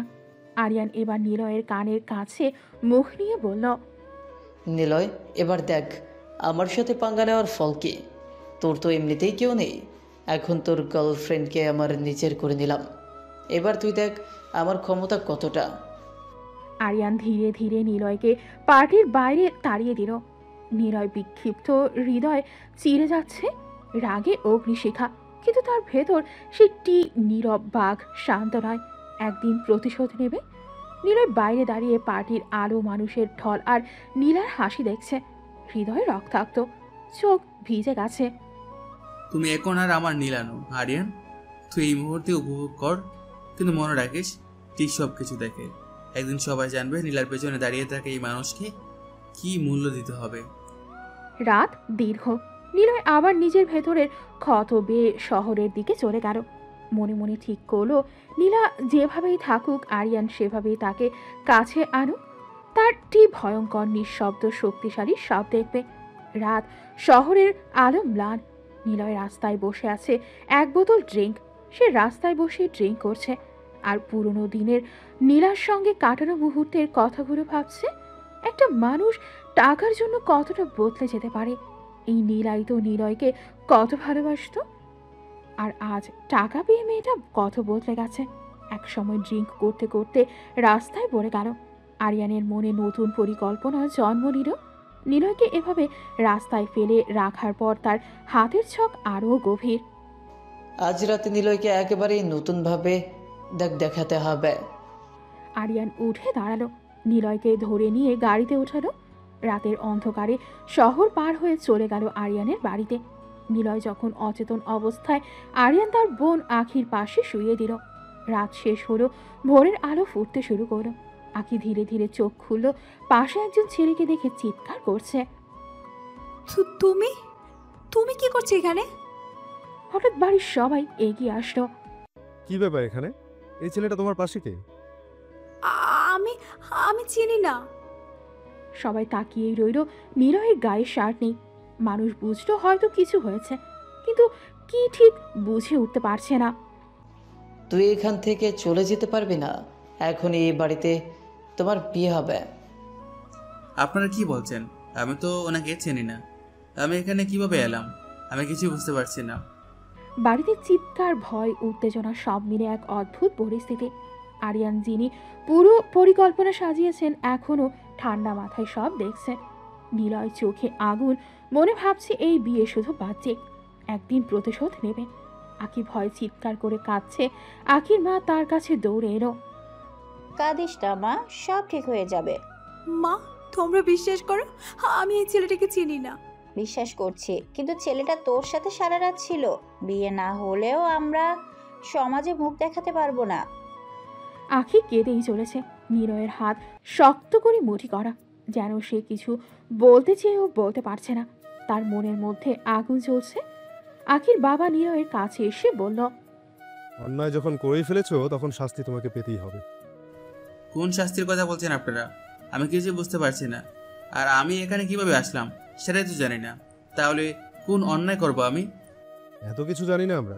তোমাকে আমার মেয়ের পাশে পাওয়া গেছে, বুঝতে পারছো এতে আমাদের মান সম্মান কতটা প্রভাব ফেলেছে? তুমি আমার মেয়েকে বিয়ে করবে, এটাই শেষ কথা। আমি আর কোনো কথা বলতে চাই না। নিলয় তখন রেগে কিছু বলতে চাচ্ছিল, কিন্তু দেখলো আরিয়ানের ঠোঁটে বাঁকা হাসি। নিলয় বুঝতে পারলো এই সব কিছু আরিয়ানের চাল। আরিয়ান ইচ্ছে করে তাকে ফাঁসাতে এমনটা করেছে। নিলয় আর কিছু বলল না, সে বিয়েতে রাজি হয়ে গেল। তারপর কাজী এনে তাদের বিয়ে পড়িয়ে দেওয়া হলো। আরিয়ান তখন তার কানের কাছে এসে বলল, আমার সাথে পাঙ্গা নেওয়ার ফল তুই ধীরে ধীরে টের পাবি। তোর জীবনটা আমি নরকে পরিণত করে দিব। দেখিস, আমাকে শেষ করতে গিয়ে তুই না আবার নিজেই শেষ হয়ে যাস। এখনো তোর গলার পাওয়ার কমেনি, তবে সমস্যা নেই, আস্তে আস্তে গলার সাউন্ড বন্ধ হয়ে যাবে। বাড়ির সবাই তাকিয়ে আছে। আরিয়ান দূরে দাঁড়িয়ে মৃদু হাসছে, আর নিলয় চোখে অগ্নিশিখা, কিন্তু ভেতরে শান্ত। আরিয়ান যা সাজিয়েছে তা কার্যকর হলো। নিলয় ও আখি জোর করে বিয়ে দেওয়া হলো। আখি আর নিলয় আখির ঘরে গেল। দেখুন, আমি এই বিয়েটা কিছুতেই মানতে পারবো না। আমি আপনাকে চিনি না, জানি না, কিভাবে আপনাকে আমি স্বামী বলে মেনে নিব? সমস্যা নেই, আমি কিছু মনে করব না। বিয়েটা আমাদের দুজনেরই অনিশ্চয় হয়েছে। আপনি যদি আমাকে মানতে না চান তাহলে আমারও জোর নেই। আখি একটু চুপচাপ। সে নিজের কণ্ঠে ভাবছে এই মানুষটি যে তার কাছে অচেনা, কিন্তু ভেতরে এক ধরনের শান্তি আছে। নিলয় যে সব কিছু সহ্য করছে, সব কিছু দেখেও কিছু বলে না। আমি শুধু চাই কেউ কিছু বলুক বা আমাদের উপরে চাপ তৈরি করুক। আমি চেষ্টা করব আপনাকে যেন আর কিচ্ছু বলা না হয়, কিন্তু একটা প্রশ্ন থেকেই যায়, আপনি কিভাবে আসলেন এখানে? আমি সেটা সত্যি জানি না আমি কিভাবে আসলাম। এই মুহূর্তে সব থমকে গেছে। নিলয় ও আখি দুজনেরই চুপচাপ। বাড়ির সবাই অবাক হয়ে তাকিয়ে আছে, কিন্তু নিলয় জানে একদিন আখি তার কাছে আসবে, স্বাভাবিকভাবেই মেনে নেবে। এই বাধ্যবাধকতা যত কঠিনই হোক, একদিন একদিন সব ঠিক হয়ে যাবে, সে বিশ্বাস আমার আছে। ঘরের আলো সবাই থমকে আছে। নতুন জীবন শুরু হলো, যেখানে দুজনেরই মন এখনো নিজেদের নিয়ন্ত্রণে নেই। কিন্তু এই বাধ্যবাধকতায় শুরু হলো নিলয় ও আখির নতুন অধ্যায়। সকাল, সূর্যের আলো ঘরে মৃদু ছড়িয়ে পড়ছে। আখির মা রান্নাঘর থেকে বেরিয়ে এসে দুজনকে ডেকে দিল। শোনো বাবা, বিয়ে যেভাবেই হোক না কেন তোমাদের বিয়েটা হয়েছে, এখন তোমরা স্বামী স্ত্রী, তাই চেষ্টা করো সাধারণ স্বামী স্ত্রীর মতো থাকতে, তাতে সংসারে সুখ ও শান্তি আসবে। আমি চেষ্টা করবো আন্টি। আখি চুপচাপ তাকিয়ে আছে, কিছুটা দ্বিধা, কিছুটা বিব্রত, কিন্তু নিলয়ের ভদ্রতা ও শান্ত স্বভাব তাকে কিছুটা আরাম দেয়। ঠিক আছে, চেষ্টা করব।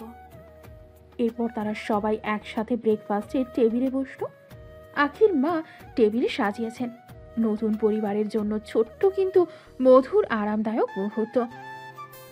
আজ থেকে ধীরে ধীরে আখিকে বুঝতে হবে আমি শুধু বাধ্যবাধকতার স্বামী নই, একদিন সে স্বাভাবিকভাবে আমাকে মানবে। ঘরের মধ্যে আলো, হাসি এবং নরম আলোয় ভরা সকাল। এটি ছিল নতুন জীবনের সূচনা, যেখানে নিলয় ও আখি দুজনেই ধীরে ধীরে নিজেদের নতুন সংসারে অভ্যস্ত হবে। সকাল থেকে দুপুর নিলয় বাড়িতে আখির সঙ্গে কিছুটা সময় কাটানোর পর নিজের অফিসের কাজ অর্থাৎ গোপন বিজনেস কার্যক্রম সামলাতে বেরিয়ে গেল। কেউ জানে না এই শান্ত ভদ্র নিলয় ডেলিভারি বয় বা স্বামী একই সময়ে শহরের বড় বিজনেসম্যান এবং মাফিয়া অন্ধকারের সক্রিয়। নিলয় অফিসে পৌঁছলো। অ্যাসিস্ট্যান্ট অপেক্ষা করছে। এতদিন কোথায় ছিলেন স্যার? অনেক ব্যস্ত ছিলাম। এরপর তারা দুজন অফিসের কাজে মন দিল। ফাইল, ডকুমেন্ট, মিটিং সবকিছু নিলয়ের তত্ত্বাবধানে, কিন্তু মন ভীষণ উদাস। বাইরের মানুষ আমাকে জানে ডেলিভারি বয়ের মুখোশ, কিন্তু ভেতরে যে জ্বর, সে জ্বর আজ অফিসের ফাঁকেও স্থির হয় না। স্যার, এই রিপোর্টগুলো চেক করতে হবে। ঠিক আছে, এবার আমরা সব ঠিকঠাক করে ফেলবো। সকাল থেকে দুপুর দুজনে একসাথে অফিসের কাজ সেরে ফেললো। নিলয় মনে মনে ভাবলো আজকের দিনও শেষ, রাত এলে আবার মাফিয়ার কাজ শুরু হবে। কেউ জানবে না সাধারণের আড়ালে কি অসাধারণ লুকিয়ে আছে, সেটা শুধু সময়ের অপেক্ষা। দিনের কাজ শেষে নিলয় অফিস থেকে বেরিয়ে আসলো। তার চোখে শীতল ধোয়া, ভেতরে আগুন। রাত্রি আবার তার নতুন অধ্যায়ের জন্য অপেক্ষা করছে। রাতে নিলয় বাড়ি ফিরে আসতো। আখি কিচেনে দাঁড়িয়ে তার দিকে তাকিয়ে বলল, আপনি কোথায় গিয়েছিলেন? আপনিও তো জানেন না আমি ডেলিভারি বয়, আমি এই কাজ করতে গিয়েছিলাম। ও আচ্ছা। আপনি যে এত বড় লোকের মেয়ে আর আপনার বিয়ে হলো আমার মতো সাধারণ ডেলিভারি বয়ের ছেলের সাথে, খারাপ লাগছে নাকি? খারাপ লাগুক, যা হওয়ার তাই হয়েছে। এখন আমরা চাইলে কিছু অস্বীকার করতে পারবো না। আপনি তো আমাকে মানেন না স্বামী হিসাবে। মানি না ঠিক কথা, কিন্তু আস্তে আস্তে ঠিকই মেনে যাব। বিয়ে যেহেতু হয়ে গেছে, না মেনে উপায় কি? আখি এরপর নিলয়কে খেতে দিয়ে তারা দুজনেই টেবিলে বসে খাবার খেতে শুরু করলো। হালকা হাসি, নরম আলো, একটি সাধারণ সংসারের ছোট্ট মুহূর্ত। খাবার শেষ হতেই আখি ধীরে ধীরে ক্লান্ত হয়ে ঘুমিয়ে পড়ল। নিলয় চুপচাপ তাকিয়ে থাকলো, চোখে কিছুটা দুঃখ, কিছুটা দৃঢ়তা। রাত শেষ, কিন্তু আমার কাজ শেষ হয়নি। কেউ জানবে না আমি রাতের আধারে আবার সেই টি হয়ে শহরের জন্য ঝুঁকি নেব। নিলয় ঘুমন্ত আখিকে দেখে চুপচাপ ঘরে বেরিয়ে গেল। রাতের অন্ধকারে তার পদচারণা ধীরে ধীরে মাফিয়ার পরবর্তী অভিযান শুরু করলো। রাতে নিলয়ের লোক আজকেও একজন সন্ত্রাসীকে ধরে এনেছে। নিলয় সেই লোকের সামনে এসে দাঁড়ালো। আপনি কে? আমি হলাম টি। আমি সব মানুষের উপকার করি আর তোর মতো পাপীদের শাস্তি দেই। আমাকে ক্ষমা করে দিন, আমি আর জীবনে অন্যায় করব না। অনেক ক্ষমা পেয়েছিস, আর না, এবার তোর শাস্তি পাবার পালা। নিলয় হিংস্রভাবে তাকিয়ে নিজের হাতে শাস্তি দিতে শুরু করলো। শত্রু কেঁপে উঠল। রাত শেষে পরের দিন সকাল, টিভি দিতেই সব শহর চমকে গেছে। টিয়ের হাতে আবার একজন মারা গেল। নিউজ হেডলাইন, অচেনা রহস্যময় ব্যক্তি টি শহরের অপরাধীদের শাস্তি দিল। সবাই বিস্ময়ে চুপচাপ। কেউ জানে না এই টি আসলে কে, কেন সে মানুষকে মারছে এভাবে, উদ্দেশ্য কি। আখি এবং আখির পরিবার খবর দেখল, চুপচাপ বসে আছে। নিলয় নিজেই ঘরে বসে, মুখে হালকা হাসি, চোখে অদ্ভুত রহস্যময় দ্যুতি। কেউ জানবে না ঠিক আমি শহরের জন্য শাস্তি দিচ্ছি, কিন্তু কেউ জানতে পারবে না যে আমি নিলয়, সেই সাধারণ ডেলিভারি বয়। শহর কাঁপছে, সংবাদে হাহাকার, আর নিলয়ের সুখ গোপন, অদ্ভুত এবং রহস্যময়। শহর জানবে না তার চোখের হাসির আড়ালে কতটা আগুন লুকিয়ে আছে। সকাল, নিলয় আবার সাধারণ ডেলিভারি বয় হিসেবে অফিসে পৌঁছালো। ম্যানেজার তাকে ডেলিভারি করার জন্য একটি নতুন ঠিকানা দিল। এই নীল, এটা সময় মতো পৌঁছে তো, ভুল হলে সমস্যা। ঠিক আছে স্যার। নিলয় ঠিকানায় পৌঁছালো। ভেতরে প্রবেশ করতেই দেখলো একটি বড় কক্ষে মাদক দ্রব্য পাচার হচ্ছে। লোকেরা ব্যস্ত, কেউ তার দিকে তাকায়নি। খোঁজ পেলাম, কিন্তু এখনই হস্তক্ষেপ করলে সন্দেহ জাগবে। সে কোনো শব্দ না করে পার্সেলটি ডেলিভারি সম্পূর্ণ করলো। তারপর বাইরে চলে এলো, ফোন দিল তার লোককে। তোমরা শোনো, ডেলিভারি দিতে গিয়ে জানলাম মাদক বাজার হচ্ছে, ওদের তুলে নিয়ে আসো। নিলয়ের লোকেরা দ্রুত ব্যবস্থা নিল। কিছুক্ষণ পরে সমস্ত পাচারকারীর দল ধরে আনা হলো। শহরে অন্যায়ের জন্য আর কোনো জায়গা থাকবে না। যারা পাপ করছে তারা টির হাতে শাস্তি পাবে। শহরের অপরাধীরা ধীরে ধীরে বুঝতে লাগলো, টি শুধু ভয়ঙ্কর নয়, অত্যন্ত সুপরিকল্পিত। নিলয় আবার সাধারণ ডেলিভারি বয় হিসাবে ফিরে এলো, যেন কিছুই ঘটেনি। রাত, নিলয় তার গোডাউনে পৌঁছালো। তার লোকেরা অপেক্ষা করছে। তোদের সাহস কি করে হয় সমাজকে কিভাবে নষ্ট করার? তোরা যুব সমাজকে কিভাবে নষ্ট করছিস মাদক দ্রব্য ছড়িয়ে? লোকেরা কাঁপছে, কিন্তু নিলয়ের দৃঢ়তা থেকে চোখ সরাতে পারছে না। তোদের খুব ভয়ঙ্কর শাস্তি পেতে হবে। তারপর নিলয় তার হাতে সেই ছেলেগুলোর আঙুল কেটে দিল। লোকরা চিৎকার করে কান্না করতে লাগলো। তোরা আর যাতে কোনো অন্যায় করতে না পারিস, সেই জন্য এই ব্যবস্থা। নিলয়ের চোখে এক টুকরো মমতা নেই। এটি টি, যার কাছে কোনো মাফ নেই। টির কাছে কোনো মাফ নেই, পাপ করলে শাস্তি পেতেই হবে।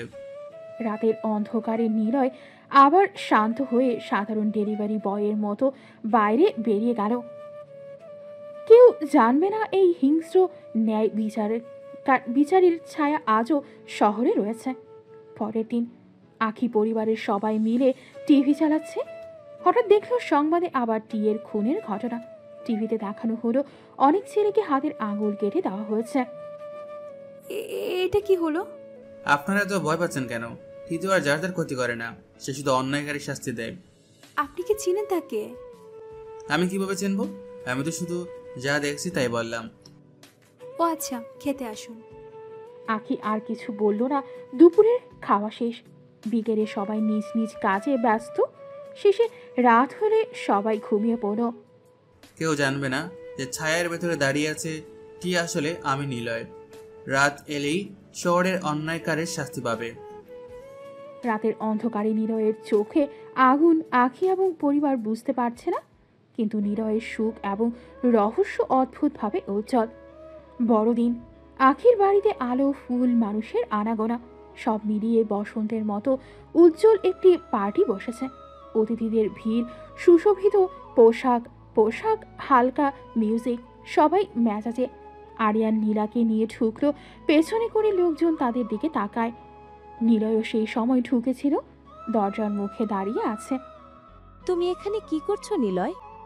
এত বড় লোকের পার্টিতে তোমাকে কে ঢুকতে দিয়েছে? কেন? তুমি এখানে আসতে পারলে আমি পারবো না কেন? এটা তো আমারও জায়গা, আমি মানুষ। আমি এখানে আসতে পারি কারণ আরিয়ান আমার বয়ফ্রেন্ড, কিন্তু তুমি কোন সাহসে এভাবে এখানে ঢুকলে? নীলার কণ্ঠে তীক্ষ্ণতা, চোখে ঘৃণা। সে বলে যেন পার্টির আলো নিলয়ের ওপরেই পড়ছে। মানুষের দৃষ্টি নিলয়ের দিকে ফেলে আকাশ ভগ্ন হওয়ার মতো নীরবতা। আখি হঠাৎ এগিয়ে এসে নিলয়ের হাত জড়িয়ে ধরে। এই দেখো, ও আমার স্বামী, ওর এখানে আসার অধিকার আছে। তুমিও কি জানো না আমরা বিবাহিত? নিলয় কিভাবে এত বড় লোক বাড়িতে বিয়ে করলো? সবার মধ্যেই চিৎকার, অশান্তি, কৌতূহল। কেউ কেউ চামচ চড়া হাসি করছে। আরিয়ানের চোখে ক্ষোভ। সে বুঝতে পারল কাণ্ড ঘটেছে। দাঁড়িয়ে থাকা অতিথিরা উল্টা দিকে তাকায়। আখি নিলয়কে কাছে টেনে নিয়ে ধীরে ধীরে বলে, চলো নিলয়, বাইরে একটু বেরিয়ে আসি, এখানে অনেক লোক। ঠিক আছে আখি। আখি নিলয়কে পাশ করে নিয়ে গেল, তার হাতে ভর করে, যেন বলছে আজ তোমারই দিন, তুমি আমারই। নীলা মুখে অদ্ভুত কষ্ট লুকিয়ে দাঁড়িয়ে থাকলো। আরিয়ান ক্ষিপ্ত চোখে তাকায়। পার্টির শোরগোলের মাঝেও একটা অদ্ভুত সংকেত রয়ে গেল, নিলয়ের অচেনা শক্তি আর আখির স্থির সমর্থন। আখি নিলয়কে নিয়ে চলে গেল। নীলা কানে কানে বলল আরিয়ানকে, দেখছো কি ওরা কি করলো? তুমি ওকে এভাবে এতটা বড় বাড়িতে ঢুকতে দিচ্ছ ওকে? এই ব্যাপারে আমি পরে কথা বলবো নীলা। কিন্তু আখি আর নিলয়ের পেছনে দাঁড়ানো যে দৃশ্য, সে ছিল সোজাসুজি প্রতিজ্ঞার প্রতীক। পার্টি আগের মতো আর ঠান্ডা থাকলো না। কেউ কারো দিকে চোখ ফিরিয়ে দেখলই মনে হলো এখানে সম্পূর্ণ নতুন গল্পের সূচনা হচ্ছে। যারা আমাকে ছোটখাটো ভাববে তারা ভাবুক, কিন্তু আখি জানি এই সম্পর্ক তার মতোই বাস্তব। সময় সবকিছু বিচার করবে। আখি নিলয়কে নিয়ে বাড়ির অন্যদিকে চলে গেল। নীলা আর আরিয়ান তাদের মতো খেপে চলল।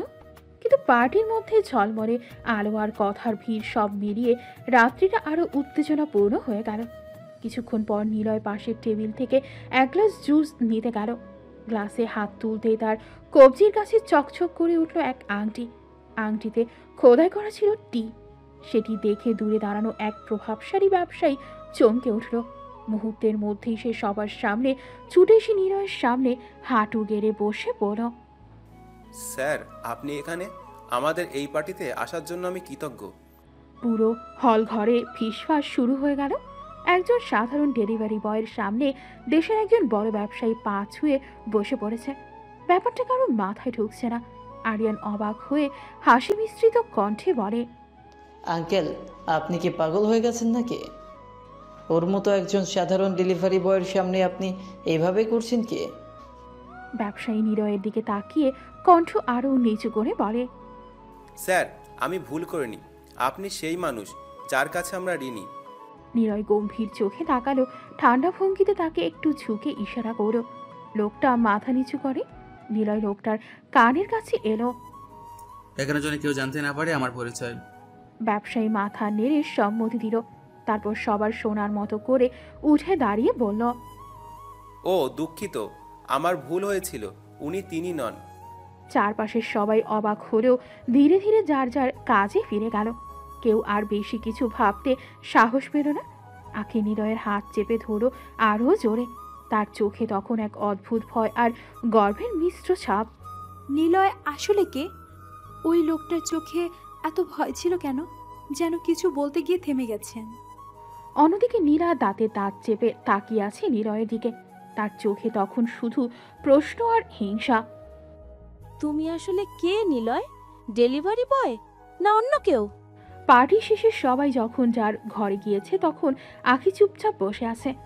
নিলয় পাশে শুয়ে মোবাইল স্ক্রল করছে, কিন্তু আখির চোখ ঘুমাচ্ছে না। মনে মনে সে বারবার নীলার কথাগুলো ভাবছে। হঠাৎ সে নিলয়ের দিকে ফিরল। নিলয়, আজ যে মেয়েটা নীলা, সে কে? আপনি কি তাকে আগে থেকে চেনেন? নিলয় এক মুহূর্ত নীরব হয়ে রইল, তারপর ধীরে ধীরে উত্তর দিল, হ্যাঁ, ও আমার গার্লফ্রেন্ড ছিল, কিন্তু তোমার ভাইয়ের টাকার লোভে সে আমাকে ছেড়ে চলে গেছে। আসলে যার টাকা নেই তার কোনো মূল্যই নেই সমাজে। আখির বুকটা ধক করে উঠল। মনে কষ্ট লাগলো। স্বামীর আগের সম্পর্ক সে মেনে নিতে পারছে না। নিলয় আখির চোখের দিকে তাকিয়ে গম্ভীর গলায় আবার বলল, আপনি কষ্ট পাবেন না। বেঈমান মানুষের জন্য আমার মনে কোনো জায়গা নেই। যে টাকার জন্য ভালোবাসা নামে প্রতারণা করতে পারে সে আমার কাছে ঘৃণার যোগ্য। আমি ওকে মনে রাখি না। আখি চুপচাপ তাকিয়ে রইল তার দিকে। বুকের ভেতরে জমে থাকা একটা অদৃশ্য হিংসা আস্তে আস্তে গড়ে গেল। নিলয় তার স্বামী, সে এখনো নিলয়কে স্বামী হিসেবে মেনে নেয়নি, কিন্তু এক্স গার্লফ্রেন্ডের ছায়া সহ্য করতে পারছিল না। নিলয়ের দৃঢ় কথায় তার বুকটা হালকা হয়ে এলো। অন্তত বুঝতে পারলাম ওর মনে আর কারোর জন্য জায়গা নেই। নিলয় ঘুমিয়ে পড়ল। আখি পাশে শুয়ে রইল, চোখ বন্ধ করল। ঠোঁটে অল্প একটুখানি হাসি খেলে গেল। অজান্তেই আঁখি বিছানায় শুয়ে আছে, চারপাশ নিস্তব্ধ। নিলয় পাশে গভীর ঘুমে ডুবে আছে, নিঃশ্বাসের শব্দটুকুই শোনা যাচ্ছে, অথচ আঁখির চোখে ঘুম নেই। ছাদের দিকে তাকিয়ে তার ভেতরে ভেতরে এক অদ্ভুত দ্বন্দ্ব চলতে লাগলো। সে ভাবছে, আমার কি তবে নিজেকে বদলানো উচিত? যেভাবে হোক আমাদের তো বিয়ে হয়ে গেছে, ইচ্ছে হোক বা না হোক একদিন তো মানতেই হবে। আমি কেন ওকে স্বামী হিসেবে মেনে নিতে পারছি না? কারণ ও সাধারণ একজন ডেলিভারি বয়, এই জন্যই। হঠাৎ বুকের ভেতর একটা তীব্র প্রশ্ন উঠল। টাকা দিয়ে কখনো কি ভালোবাসা হয়? আমার ভাই অনেক বড় লোক, অথচ ওর প্রেম কি টাকার জন্যই? যদি হয় তবে সেই প্রেমের কোনো মানেই নেই। নিলয় গরিব, সাধারণ, কিন্তু যদি সত্যি আমাকে সুখে রাখতে পারে তবে ডেলিভারি বয় হলো ওই ভালো। সে পাশ ফিরে নিলয়ের মুখের দিকে তাকালো। শান্ত, স্থির, ক্লান্ত চেহারা, চোখে মুখে কোনো ভার নেই। সেই মানুষটা যাকে সে দিনের পর দিন ছোট করে এসেছে, আসলে কি ওর ভেতরে অন্যরকম শক্তি আছে? হয়তো আমি ভুল করছি, হয়তো সময়ের সাথে সাথে বুঝবো টাকাই সব না, হয়তো সুখের আসল মানে অন্য কিছু। অজান্তেই আঁখির ঠোঁটে অল্প হাসি ফুটে উঠল। ধীরে ধীরে চোখ বুঝল। আজ প্রথমবারের মতো মনে হলো হয়তো এই মানুষটার হাত ধরে থাকলে জীবনের পথটা মন্দ হবে না। পরের দিন সকালে নিলয় বের হওয়ার জন্য শার্ট গায়ে দিয়ে ব্যাগটা হাতে নিয়েছে।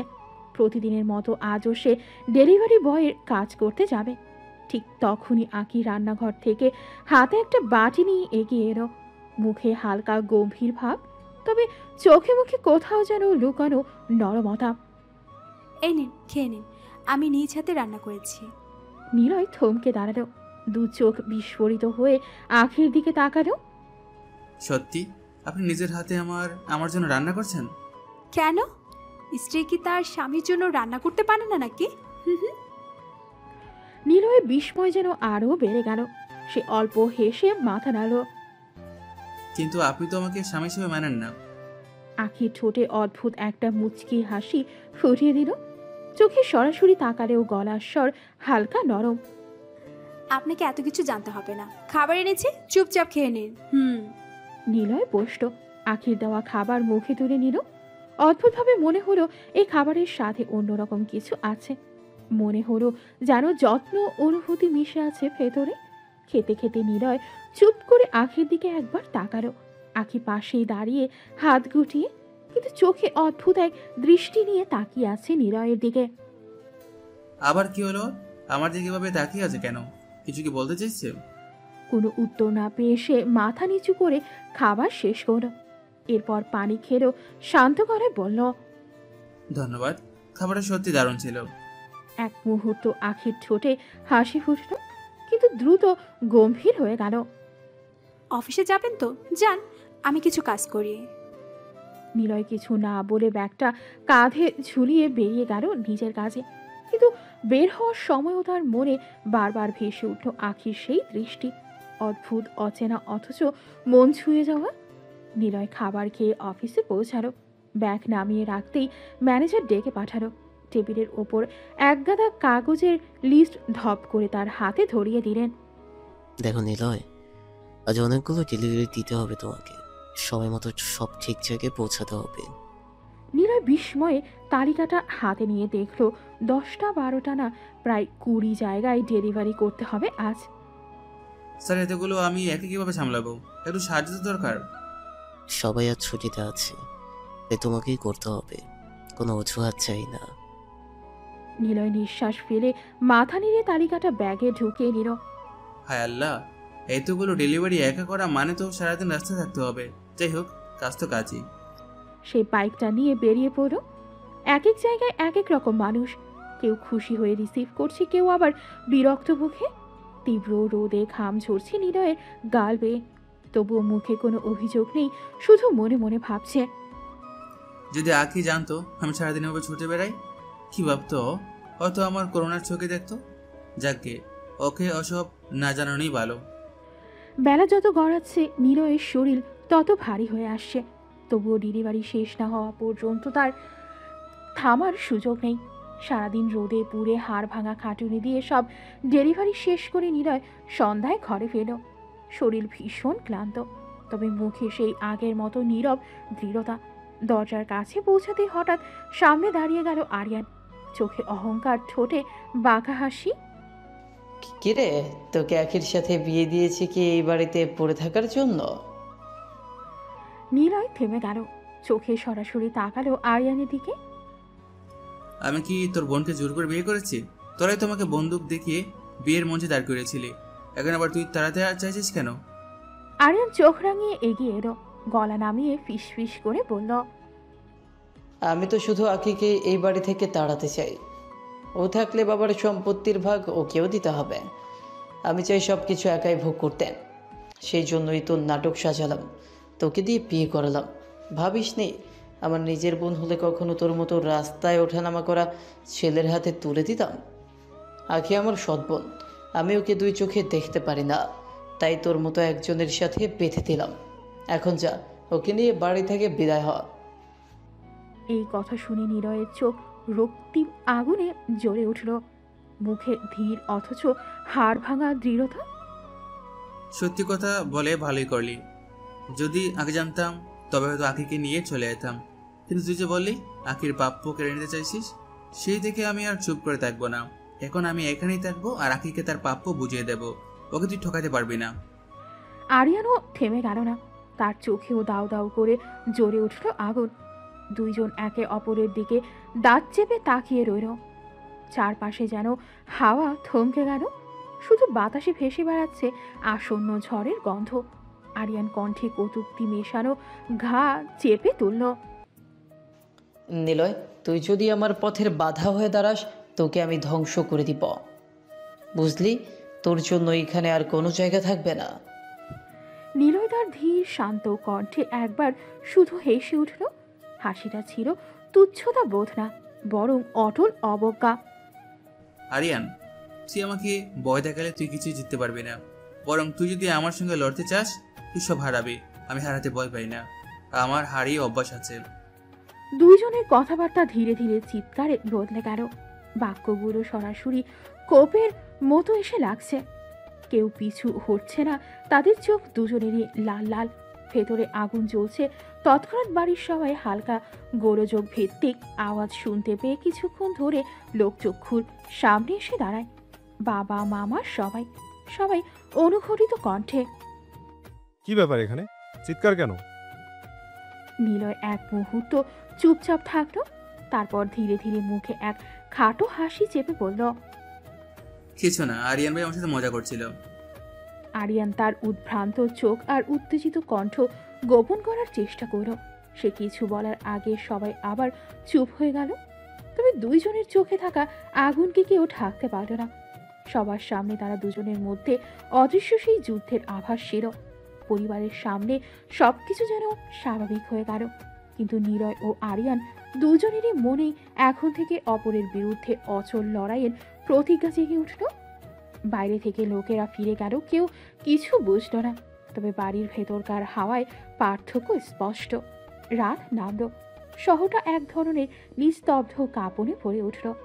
স্ট্রিট লাইটগুলো ক্ষীণ আলোর রেখা টেনে দিয়েছে, হাওয়া পড়লেও কেবল পাতা কাঁপে। নিলয় ঘরের কোণে দাঁড়িয়ে কিছুক্ষণ আকাশের দিকে চেয়ে রইল, আখি ঘুমে। ঘরের বাতি নরম, এই শান্তির আড়ালে তার হৃদয়ে একরাশ আগুন জেগে আছে। আরিয়ানের বিরুদ্ধে সিদ্ধান্ত নেওয়া ঠিক এখনই সময়। নিলয় চুপ করে অন্ধকারে চলে গেল। গোডাউনে ঢুকতেই তার লোকগুলো অলরেডি অপেক্ষা করছে। ডাবল চশমা, হালকা বুট, নিখুঁত ট্যাঙ্ক টপের নিচে সব রকম সরঞ্জাম। তারা সবাই জানে আজকের রাতটা বড়। ওদের মুখে ভয় নয়, কেবল কাজের তাগাদা ও অদ্ভুত নিশ্চয়তা। নিলয় একসঙ্গে সকলের দিকে তাকালো, কণ্ঠটা স্থির। আজকের টার্গেট স্পষ্ট, আরিয়ানের এক স্তর ফাটাবো, তার কাগজপত্র, ব্যাংক লিঙ্ক আর কিছু ফাইল। আমাদের কাজ শূন্য রক্তে, দ্রুত ও নিখুঁত। কাউকে আঘাত করবো না, কিন্তু যা দরকার তা করবো। লোকজনগুলো চুপচাপ মাথা নেড়ে নিল। নিলয়ের এক হাতে একটা ছোট ব্যাগ, ভেতরে লক, সরঞ্জাম, ড্রাইভ, ক্যামেরা আর এক জোড়া গ্লাভস। অন্য হাতে একটা লাইট ওয়েট রেডিও। একজন লোক, রফিক, প্রতিবেদন ধরিয়ে দিল। স্যার, টার্গেট লোকেরা আজ রাতে ওই পুরনো শপিং ওয়্যার হাউসেই মিলবে। নিরাপত্তা আছে, কিন্তু ক্যামেরা দুর্বল অংশ আছে। আমরা সেখানে ঢুকব, দ্রুত কাজ করব, আর চারিদিকে অরক্ষিত লোকেদের নিয়ে আসবো না। নিলয় ঠোঁট দিয়ে হালকা হাসল, চোখে অটল এক জ্বালা। সময় ঠিক রাখবে, কেউ নাম ধরে ডাকবে না, কেউ ছাড়বে না। কাজ হলে ফিরে এসে সবাই খেয়ে নেবে। তারা চুপচাপ জ্যামিতিক শোভা মতো দুইটি ছোট টিমে ভাগ হয়ে গেল। একদল চামড়া রাস্তায়, একদল ভেতরে হ্যান্ডলিং। নিলয় ও টিমের সঙ্গে হেঁটে গেল অন্ধকার রাস্তায়। রাস্তাঘাট মৃদু, কয়েকটি দোকানের লাইট এসে ভেসে গেল। নিলয়ের মন খানি খানি, আখির মুখটা ভেসে উঠল। তাকে কি কখনো বোঝাতে পারবে সে কোন মানুষ? নিলয় ভাবল, তারপর ধীরে ধীরে সেই ভাবনাগুলো ছেড়ে দিল। এখন কাজই সবচেয়ে বড়। হাউসটা কাছে এলে সবাই চুপ করে নিলয় বাহিরে দাঁড়িয়েই শেষ নির্দেশ দিল। ভিতরে পৌঁছানোর পর প্রসেসটা দ্রুত হবে। 2 মিনিট কাম, 5 মিনিটে সবাই বাইরে। কেউ শব্দ করলে সাজা অনিবার্য। রফিক, তুমি ক্যামেরার ব্লাইন্ড করবে। জাবের, তুমি ডোর সিলস খুলে দেবে। কাজ শেষে সবাই রেডি থাকবে। সব কিছু ঠিকঠাক হয়ে তারা ভেতরে নেমে গেল। কোনো শব্দ নয়, কেবল তাদের নিঃশ্বাস আর ধীর ধীর হৃদস্পন্দন। বুটের শব্দ টিকে গেল, কিন্তু মেঝের সঙ্গে মিশে। নিলয় সোজা হলো প্রধান কক্ষের দিকে। প্রতিটি রুমে সে দ্রুত পকেটে ঢুকল, খুলল লক। হাতে থাকা ডিভাইসে কপি করছে ফাইল। মন বলছে এটাই আরিয়ানের দুর্বলতা। টাকায় ভয় পাওয়া লোকেরা লোকায়নে ভুল করে। হঠাৎ পেছন থেকে একটু আওয়াজ, কেউ কাচি করছে। নিলয় সজাগ, চোখ আলোর দিকে ঘুরল। একজন হার্ড উকি দিল। নিলয় হাত বাড়িয়ে তাকে ধাক্কা দিল। লোকটা ধরাশায়ী। মুহূর্তেই সংঘর্ষ হলো, কিন্তু নিলয়ের টিম দ্রুত, কেউ বেশি শব্দ করেনি, কিন্তু কড়া হাতে নিয়ন্ত্রণ করে ফেলল পরিস্থিতি। সব ফাইল কপি হয়ে গেল, ব্যাকআপ ড্রাইভ ভর্তি। নিলয় নিজের হাতে কিছু ছবি তোলেন প্রমাণ হিসেবে। হঠাৎ দরজা ক্রাশ, একটা আলো ঝলসানো কণ্ঠ, কে ওরা? কিন্তু তারা সময় রক্ষায় কাজ করে। বাইরে চলে এলো। বাইরে বেরিয়ে ড্রাইভগুলো এক নিরাপদ জায়গায় হস্তান্তর হলো। নিলয় দাঁড়িয়ে এক মুহূর্ত নিঃশ্বাস ছাড়ল। রাতের ঠান্ডা হাওয়া মুখে লাগলো, চোখে এক অচেনা স্থিরতা। আজকে তারা আরিয়ানের আরেকটা স্তর কেটে ফেলেছে। তাকে দেখানোর মতো প্রমাণ তৈরি হয়েছে। তবে নিলয় জানে এই হলো শুরু। এখন আরিয়ান চুপ বসে থাকবে না। টিম ফিরতে ফিরতে অল্প হাসল, কেউ কাহিনী শোনালো, কেউ চুপচাপ। নিলয় ফোনে দ্রুত টি নেটওয়ার্কের একটা কন্ট্যাক্টে বার্তা দিল, ফাইল সেভ, প্রুফ শুরু। গোডাউন ফিরে গিয়ে নিলয় সবকিছু সাজিয়ে রেখে চুপচাপ জানালায় দাঁড়ালো। আকাশে ক্লান্ত নক্ষত্র। সে চোখ বুঝে মৃদু কণায় বলল, তুমি যা করছো তা শুধু তোমার জন্য নয়, এই শহরের জন্য। ওরা না জানুক, কিন্তু সত্যিকারের জবাব আসছে। রাতটা শেষ হয়ে না পৌঁছতেই নিলয় আবার তার পুরনো ডেলিভারি বয়ের মুখোশটা ধরল। মুখে সেই সাধারণ হাসি জাগিয়ে ভেতরে ঘরে ফিরে লোকেরা নিঃশব্দে ফাইলগুলো বিশ্লেষণ করবে। পরের পরিকল্পনা ঠিক হবে। কিন্তু নিলয়ের ভেতরে তখন একটাই সিদ্ধান্ত, একটাই অনতিবিলম্বী অঙ্গীকার। আরিয়ানকে ভেঙে ফেলা হবে, ধাপে ধাপে নিখুঁতভাবে। চোখে তখন অচেনা এক আগুন। শহরটা যেন আর ঘুমাবে না। শহরের সবচেয়ে নামকরা 5 স্টার হোটেলের গ্র্যান্ড কনফারেন্স হলে আজ আলাদা এক আমেজ। বিশাল ঝাড়বাতির নিচে সাজানো লাল কার্পেট, টেবিলের ওপর রাখা লিলামের নথি, আর চারদিকে ক্যামেরা। শহরের শীর্ষ ব্যবসায়ী, কর্পোরেট টাইকুন আর মিডিয়ার চোখ আজ এক জায়গায় আটকে আছে। আজ নিলামে উঠেছে স্টারলিং গ্রুপ অফ ইন্ডাস্ট্রিজ, শহরের সবচেয়ে বড় একটি কোম্পানি, যার মালিক হবে, তার হাতেই যাবে কোটি কোটি টাকার সাম্রাজ্য। সবাই আসন গেড়ে বসেছে। আজিম সাহেব শহরের পুরনো ব্যবসায়ী টাইকুন, বয়স হলেও প্রভাব এখনো আকাশচুম্বী। তার পাশেই বসে আছেন তার গার্লফ্রেন্ড লিনা, উজ্জ্বল পোশাকে, অহংকারে মাথা উঁচু। সামনে বসে আছে আরিয়ান, চোখে প্রতিশোধের আগুন। কারণ সে জানে নিলয় কোথাও না কোথাও আখির পাশে দাঁড়িয়ে আছে। হলের এক পাশে নিঃশব্দে ঢুকল নিলয়, সাধারণ কালো স্যুটে, শান্ত মুখে। কেউ তাকালে তাকে সাধারণই মনে হবে, কারো চোখে তার প্রতি গুরুত্ব নেই। নিলামের শুরু হাতুড়ির শব্দ পড়তেই উপস্থাপক বলল, আজকের নিলাম শুরু হচ্ছে। প্রথম বিড 10 কোটি টাকা। আজিম সাহেব হাত তুলে উচ্চারণ করলেন। 11 কোটি। তার পাশেই লীনা ঠোঁটে বাঁকা হাসি খেল, যেন বিজয়ের আনন্দ এখন থেকেই তার। পরক্ষণেই আরেক ব্যবসায়ী চিৎকার করলেন। 15 কোটি। আরিয়ান চেয়ার থেকে উঠে দাঁড়ালো। 16 কোটি। হলের ভেতর ফিসফাস বাড়তে লাগলো। আরিয়ান গর্বে বুক ফুলিয়ে দাঁড়িয়ে রইল। হঠাৎই শীতল অথচ দৃঢ় কণ্ঠে শব্দ উঠল, 20 কোটি। হল নিস্তব্ধ। সবার চোখ ঘুরে তাকালো এক কোণে দাঁড়িয়ে থাকা সাধারণ স্যুট পরা ডেলিভারি বয়ের দিকে। লীনা চেয়ার ছেড়ে দাঁড়িয়ে গেল, তার গলায় তাচ্ছিল্য ভরা। এই ছেলে, তুমি তুমি তো ডেলিভারি বয়। একজন সাধারণ ডেলিভারি বয় এখানে কি করছো?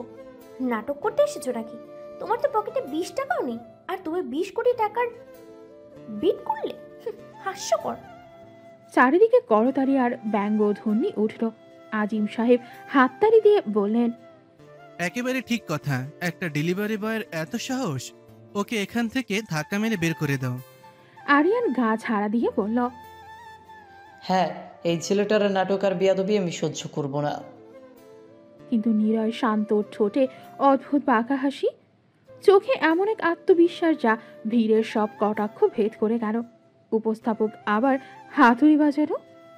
20 কোটি 1, 20 কোটি 2, 20 কোটি 3। ঘোষণা হলো এই কোম্পানির নতুন মালিক নিলয় খান। সবাই একসঙ্গে উঠে দাঁড়ালো, চোখে অবিশ্বাস, চারদিকে গুঞ্জন। এই ছেলের তো কিছুই নেই, ও কিভাবে কোম্পানি কিনবে? নিশ্চয়ই ভাওতা দিচ্ছে। নিলয় ধীরে ধীরে পকেট থেকে একটি চেকবুক বের করল। মঞ্চে গিয়ে সবার সামনে সাইন করে একটি চেক উপস্থাপকের হাতে তুলে দিল। চেক দেখে উপস্থাপকের মুখ শুকিয়ে গেল। তিনি তোতলাতে তোতলাতে বললেন, এটা এটা সিটি ব্যাংকের চেক এবং এই অ্যাকাউন্টে আছে 800 কোটি টাকা। হলের ভেতর যেন বজ্রপাত হলো। সবাই হা করে তাকিয়ে রইল। আজিম সাহেব কেঁপে উঠলেন। লীনার মুখের হাসি মুহূর্তেই মিলিয়ে গেল। আরিয়ান দাঁড়িয়ে কেবল নিলয়ের চোখের দিকে তাকিয়ে রইল। চোখে জ্বলন্ত আগুন, কিন্তু ভেতরে ভয়ের কাঁপন। নিলয় এক পা এগিয়ে মৃদু হাসিতে বলল, আমি কে তা বোঝার সময় এখনো তোমাদের হয়নি, তবে একদিন বুঝবে ডেলিভারি বয়ের আসল শক্তি কতটা গভীর। চারদিকে নিস্তব্ধতা। সবাই আজ অবধি মনে করেছিল নিলয় একেবারে সাধারণ, অথচ সে প্রমাণ করল তার ভেতরের আসল পরিচয় অন্যরকম, অজানা আর ভয়ঙ্কর। শহরের সব খবরের চ্যানেলে আজ স্টার্লিং গ্রুপে নিলামের বিজয় নিলয় খান শিরোনামে খবর চলছে। টিভির সামনে বসে আঁখি দেখছে সব কিছু। চোখ বড় হয়ে গেছে, হৃৎপিণ্ড যেন দ্রুত স্পন্দন করছে। খবরের পর খবর, নিলয়ের সাহস, ধৈর্য আর চতুর্বিদ্যা সবকিছু এক এক করে সামনে আসছে। ঠিক তখনই নিলয় বাড়ি ফিরল। আখির চোখের সামনে সে ঢুকলো ধীরে ধীরে, শান্ত অথচ আত্মবিশ্বাসে পূর্ণ। আখি উঠে দাঁড়ালেন, চোখে বিস্ময় আর কৌতূহল। আপনি আপনি আসলে কে? আপনি তো কোনো সাধারণ ডেলিভারি বয় নয়। নিলয় একটু হাসল, আখির দিকে তাকিয়ে ধীর কণ্ঠে বলল, ঠিকই ধরেছ, আমি কোনো সাধারণ ডেলিভারি বয় নয়। আমি শহরের টপ একজন বিজনেসম্যান, নিলয় খান, এনকে গ্রুপের মালিক। আখি মুহূর্তের জন্য স্তম্ভিত, চোখে বিস্ময় আর গায়ে এক অদ্ভুত শীতল কাঁপন। তাহলে এই ছদ্মবেশের কারণ কি? অবশ্যই এর কারণ আছে, কিন্তু তুমি এটুকু জানো, এর বেশি জানতে চেও না। তখনই বাড়ির দরজা ধাক্কা দিয়ে খুলল আরিয়ান। আরিয়ান রেগে চিৎকার করে বলল, কে তুই? নিলয়, তাড়াতাড়ি বল। নিলয় এবং আখি এগিয়ে এলেন আরিয়ান সামনে দাঁড়ালো, চোখে আগুন, মুখে ক্ষুধার্ত ক্রোধ।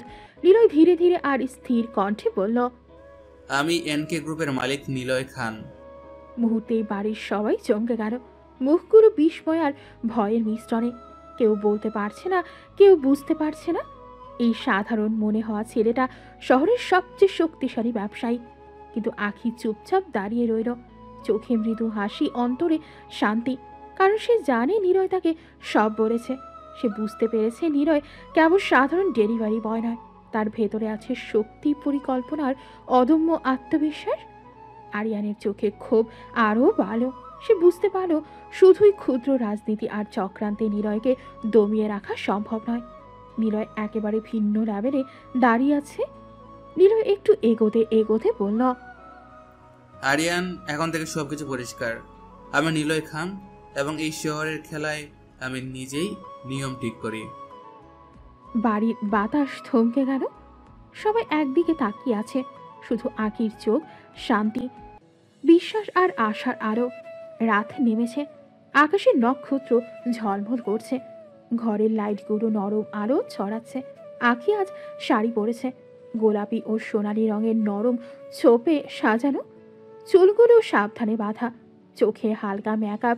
নিজেও একটু লাজুক হলেও তার সৌন্দর্যে ঘরের বাতাসে ঢেউ তুলছে। নিলয় ঘরে ঢুকলো। এক মুহূর্তের জন্য থমকে গেল।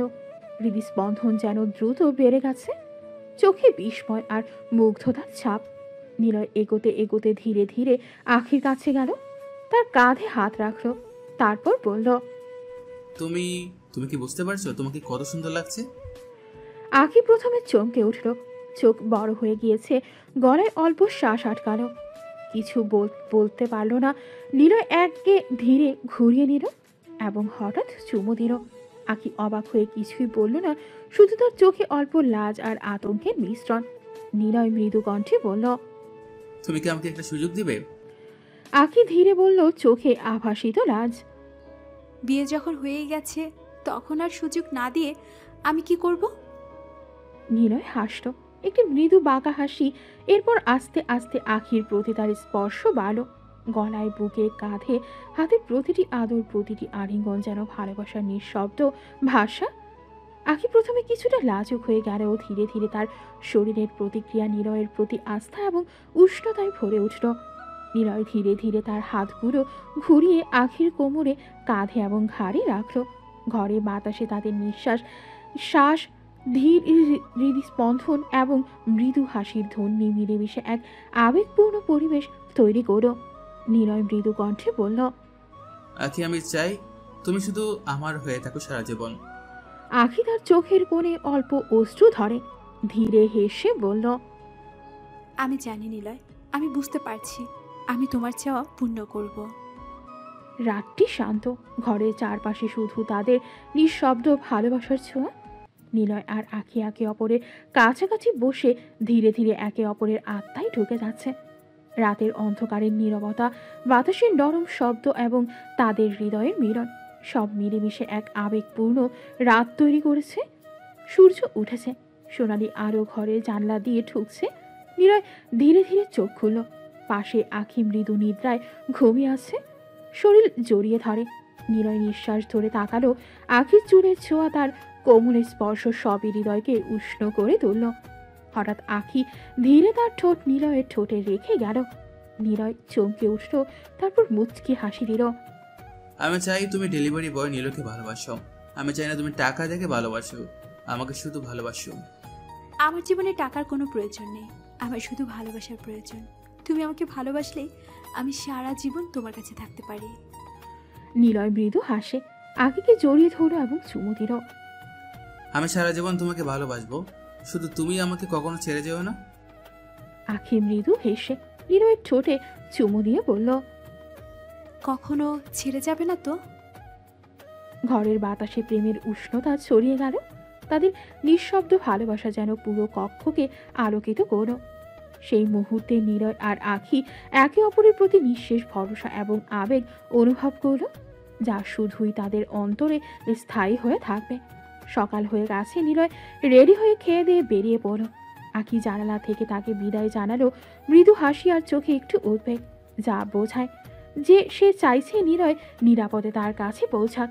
নিলয় তার সুটকেস হাতে নিয়ে এনকে গ্রুপের গেট পার হলো। অফিসে ঢুকতেই ম্যানেজার ও সহযোগীরা অপেক্ষা করছে। শুভ সকাল স্যার, আজকে অনেক গুরুত্বপূর্ণ মিটিং আছে। ঠিক আছে, চলো শুরু করি। কথা বলতে বলতে নিলয় ডেস্কে বসল, তার চোখে একাগ্রতা, মন পূর্ণ দায়িত্ববোধে। ফোনে কল, রিসোর্ট, ইমেল সবকিছু এক নজরে দেখল। আজ আমাদের লক্ষ্য স্পষ্ট, নতুন কোম্পানির একীকরণ শেষ করতে হবে এবং কর্মীদের সঙ্গে বৈঠক শেষ করতে হবে। তার পদক্ষেপে এক ধরনের আত্মবিশ্বাস, দৃঢ়তার নেতৃত্বের ছাপ। সাধারণ ডেলিভারি বয় নিলয় আর নেই, এখন তিনি টপ কোটিপতি বিজনেসম্যান। যিনি শহরের কয়েকটি বৃহৎ গ্রুপের মালিক। দিনভর নিলয় মিটিং, ব্যবসার পরিকল্পনা, ডিল ও চুক্তি দেখল। প্রতিটি সিদ্ধান্তে তার চোখের তীক্ষ্ণতা, মন মস্তিষ্কে কৌশল। সহকর্মীরা বিস্মিত হয়ে তাকাচ্ছে কিভাবে এই সাধারণ ছেলের মধ্যে এত বড় ক্ষমতা। দিন শেষে নিলয় ডেস্ক থেকে উঠে জানালো আজকের সমস্ত ব্যবসায়িক কাজ নিখুঁতভাবে শেষ হয়েছে। মৃদু হাসি দিয়ে মনে মনে বলল, সব ঠিক আছে, এখন রাতের সময় আমার অন্য কাজের পালা। অফিসের আলো নিভল, শহর এখনো ব্যস্ত, কিন্তু নিলয় জানে রাত এলে আবার তিনি হয়ে উঠবেন। যারা অন্যায়কারীদের শাস্তি দেবেন। দিনের এক রঙা অফিস, রাতের ভিন্ন রূপ, দুই জীবন, দুটো পরিচয়, এক নিলয়। হোটেলের লাউঞ্জে চুপচাপ বসে আছে নীরা। তার হৃদয় ধরফর করছে, চোখে অস্থিরতার কণ্ঠে কাঁপুনি। ফোনটি উঁচু করে আরিয়ানকে ডায়াল করল। কয়েকবার কেটে যাওয়ার পরে রিসিভ হলো। কি ব্যাপার আরিয়ান, তুমি আমার সঙ্গে কথা বলছো না কেন? কয়েকদিন তো তোমাকে পাচ্ছি না। আমি ব্যস্ত আছি। তোমার সঙ্গে জরুরি কথা আছে, আমার সঙ্গে দেখা করো। আজ আমি আসতে পারবো না। যদি না আসো তাহলে আমি তোমার বাসায় চলে আসব। আধা ঘন্টা অপেক্ষা কর, আমি আসছি। দুইজন হোটেলের কক্ষে দেখা করল। নীলার চোখে অশ্রু, কণ্ঠে দমন করা আবেগ নিয়ে বলল, আরিয়ান, আমি প্রেগনেন্ট। কি বলছিস? হ্যাঁ, আমি ঠিকই বলছি। আমি তোমার সন্তানের মা হতে চলেছি। আমাকে বিয়ে করে নাও। আরিয়ান হাহা করে হেসে উঠল। তোর মতো থার্ড ক্লাস মেয়েকে আমি কখনোই বিয়ে করব না। আমি তো শুধু নিলয়কে শিক্ষা দিতে তোর সাথে প্রেমের নাটক করেছি। তুই ভাবছিস কি করে তোর মতো ফকিরকে আমি বিয়ে করব? নীলার মাথায় যেন আকাশ ভেঙে পড়ল। কি বলছো? তুমি আমাকে ভালোবাসো না? তোর মতো লোভী মেয়েকে কে ভালোবাসবে? নিলয় তোকে এত ভালোবাসলো, তারপরেও তুই টাকার জন্য আমার কাছে চলে আসলি। তোর মতো মেয়েকে আমি কখনো ভালোবাসবো না। নীলা মনে মনে নিজের পাপ আর ভুল বুঝতে পারল। চোখের জল আটকে বলল, আমি তোমার সন্তানের মা হতে চলেছি। প্লিজ আমাকে বিয়ে করো। তুই বাচ্চাটাকে কৌশল করিস না, আমি তোকে কিছুতেই বিয়ে করতে পারবো না। নীলার মনে শীতল বাস্তব বেজে উঠল। ধীরে ধীরে বুঝতে পারল নিলয়কে ছেড়ে আসা তার সবচেয়ে বড় ভুল। সে মনে মনে বলল, নিলয়, তুমি আমাকে ক্ষমা করো। হোটেলের কক্ষে দম বন্ধ করে থাকা আবেগ, হতাশা এবং দুঃখের সংমিশ্রণ। নীলা বুঝতে পারছে তার আসল মূল্য নিলয়। আরিয়ানের কথা তার জন্য কোনো প্রশান্তি নয়, শুধু শাস্তি। আরিয়ান চলে গেছে। নীলার চোখ ভিজে গেছে, হাত কাঁপছে, কণ্ঠ কাঁপছে। সে নিঃশ্বাস ফেলতে ফেলতে ফোনে ডায়াল করল। নিলয়, তুমি আমাকে ক্ষমা করে দাও। আমি তোমার ভালোবাসার মূল্য বুঝিনি। টাকার লোভে পড়ে তোমার সঙ্গে অনেক বড় অন্যায় করেছি। আজ তাই আমার এই করুণ পরিণতি। নীলের কণ্ঠে আফসোস, চোখে অনুশোচনার অশ্রু। তুমি বোধহয় জানো না নীলা, লোভে পাপ, পাপে মৃত্যু। যে যেরকম কর্ম করবে তার ফল পাবে। নীলা আরো ভয়ে, আরো অনুতপ্ত হয়ে বলল, নিলয়, আমাকে ক্ষমা করো। আমি বুঝতে পারছি আমি ভুল করেছি। আমি তোমাকে অনেক আগে ক্ষমা করে দিয়েছি। তুমি যদি আমাকে ছেড়ে না যেতে তাহলে আমি এত ভালো বউ কখনো পেতাম না। তোমাকে ধন্যবাদ আমার জীবন থেকে চলে যাওয়ার জন্য। নীলার কণ্ঠ কাঁপছে, চোখ ভিজে গেছে। সে কেঁদে কেঁদে বলল, আমাকে একটা সুযোগ দাও নিলয়। নিলয় হাহা করে হাসল, চোখে ছলকা ভরা সাহস আর দৃঢ়তা। তুমি বোধহয় ভুলে যাচ্ছ নীলা, আমার স্ত্রী আছে আর আমি তাকে খুব ভালোবাসি। তে আমাকে আর ফোন দিয়ে বিরক্ত করো না। ফোনে নীলা চুপ হয়ে গেল। তার কণ্ঠ নিভে গেছে, শুধু কান্নার শব্দ বাকি। বোঝা গেল তার আর কোনো সুযোগ নেই। আর নিলয় নিজের জীবনে শান্তি পেয়েছে শুধু নিজের স্ত্রী আখির প্রতি ভালোবাসায় ভরা। নিলয় ফোন কেটে রাখলো, তখনই আখির চোখ কাচের মতো ঝলমল করে উঠে দাঁড়ালো। কার সঙ্গে কথা বলছিল নিলয়? আমার এক্স গার্লফ্রেন্ড। আখির চোখে আগুন জ্বলে উঠল। সে চিৎকার করতে করতে বলল, তোমার সাহস কি করে হয় আমাকে রেখে এক্স গার্লফ্রেন্ডের সাথে কথা বলা? নিলয় হাসল, আর একটু দুষ্টুমি করে উত্তর দিল, বউ তো আদর করে না, তাই এক্স গার্লফ্রেন্ডের কাছ থেকে আদর নেবার প্ল্যান করছে। আখি রেগে গেলে কিছুতেই মুখে কোনো শব্দ রাখল না। সে নিলয়ের দিকে এগিয়ে এসে চুপচাপ দাঁড়ালো। আখি আস্তে আস্তে এগিয়ে গিয়ে নিলয়ের ঠোঁট কামড়িয়ে চুমু দিতে শুরু করলো। নিলয় নিজেই অবাক কেন আখি এতটা সহজে প্রতিক্রিয়া দেখাচ্ছে। আখি হালকা হাসি দিয়ে ঠোঁট ছেড়ে দিল। চোখে লালচে রং, মুখে লাজ, কণ্ঠে লাজুক তীর্যক স্বর। আদর করে দিয়েছি, আর কখনো গার্লফ্রেন্ডের সাথে কথা বলবে না, না হলে ঠোঁট কামড়ে খেয়ে ফেলবো। নিলয় হেসে আখিকে জড়িয়ে ধরল, হাত আঁচড়ে ধরে তার কোমল কাঁধে গলা ঘেঁষে হাসি আর চোখের মধ্যে দুষ্টুমি মিশে গেল। এত সুন্দর বউটাকে কি আমি গার্লফ্রেন্ডের কাছে যেতে পারি নাকি? আখি কণ্ঠ চেপে হাসলো। তারপর নিলয় আরো কাছাকাছি গিয়ে তার গলার নরম অংশে চুম্বন করতে থাকলো। আখি এক ঝলকে বুঝলো তার স্বামী এখন শুধু খুশি ও দুষ্টুমি করে নিজেকে প্রকাশ করছে। দুইজনের চোখে আগুন, হৃদয় স্পন্দন একসাথে। ঘরটা যেন এক আলাদা জগৎ, যেখানে শুধু তারা দুজন। আখি আর নিলয় একে অপরের প্রতি হাত ছেড়ে না দিয়ে একে অপরকে জড়িয়ে ধরল। এই রাতের আবেশে দুষ্টুমি, প্রেম আর ঘনিষ্ঠতার মিশ্রণে তাদের হৃদয় একে অপরের সাথে আরও গভীরভাবে বাঁধা পড়ল। রাত গভীর, আখি ঘুমিয়ে আছে, ঘরের বাতি ম্লান আলো ছড়াচ্ছে। নিলয় ধীরে ঘুমোয় আখির পাশে চোখ বোলায়। আখি গভীর নিদ্রায়, কল্পনায় স্বপ্নের জগতে ভেসে আছে। নিলয় চুপচাপ উঠে, তার চোখে হিমশীতল দৃষ্টি আর মুখে অদ্ভুত এক হাসি। সে বেরিয়ে আসে বাইরে, যেখানে আর তার লোকজন ইতিমধ্যেই প্রস্তুত। আরিয়ানকে ধরে নিয়ে নিলয়ের গোডাউনে নিলয় গেল সেখানে। এত বছর ধরে যে অন্যায়গুলো করেছিস, আজ তার হিসেব দিতে হবে। নীলার সাথে যে প্রতারণা, যে খেলা খেলেছিস, তার শাস্তি আমি নিজ হাতে দেব। আরিয়ান চিৎকার শুরু করলো। সে বুঝতে পারল আজ সে আর সহজে বাঁচবে না।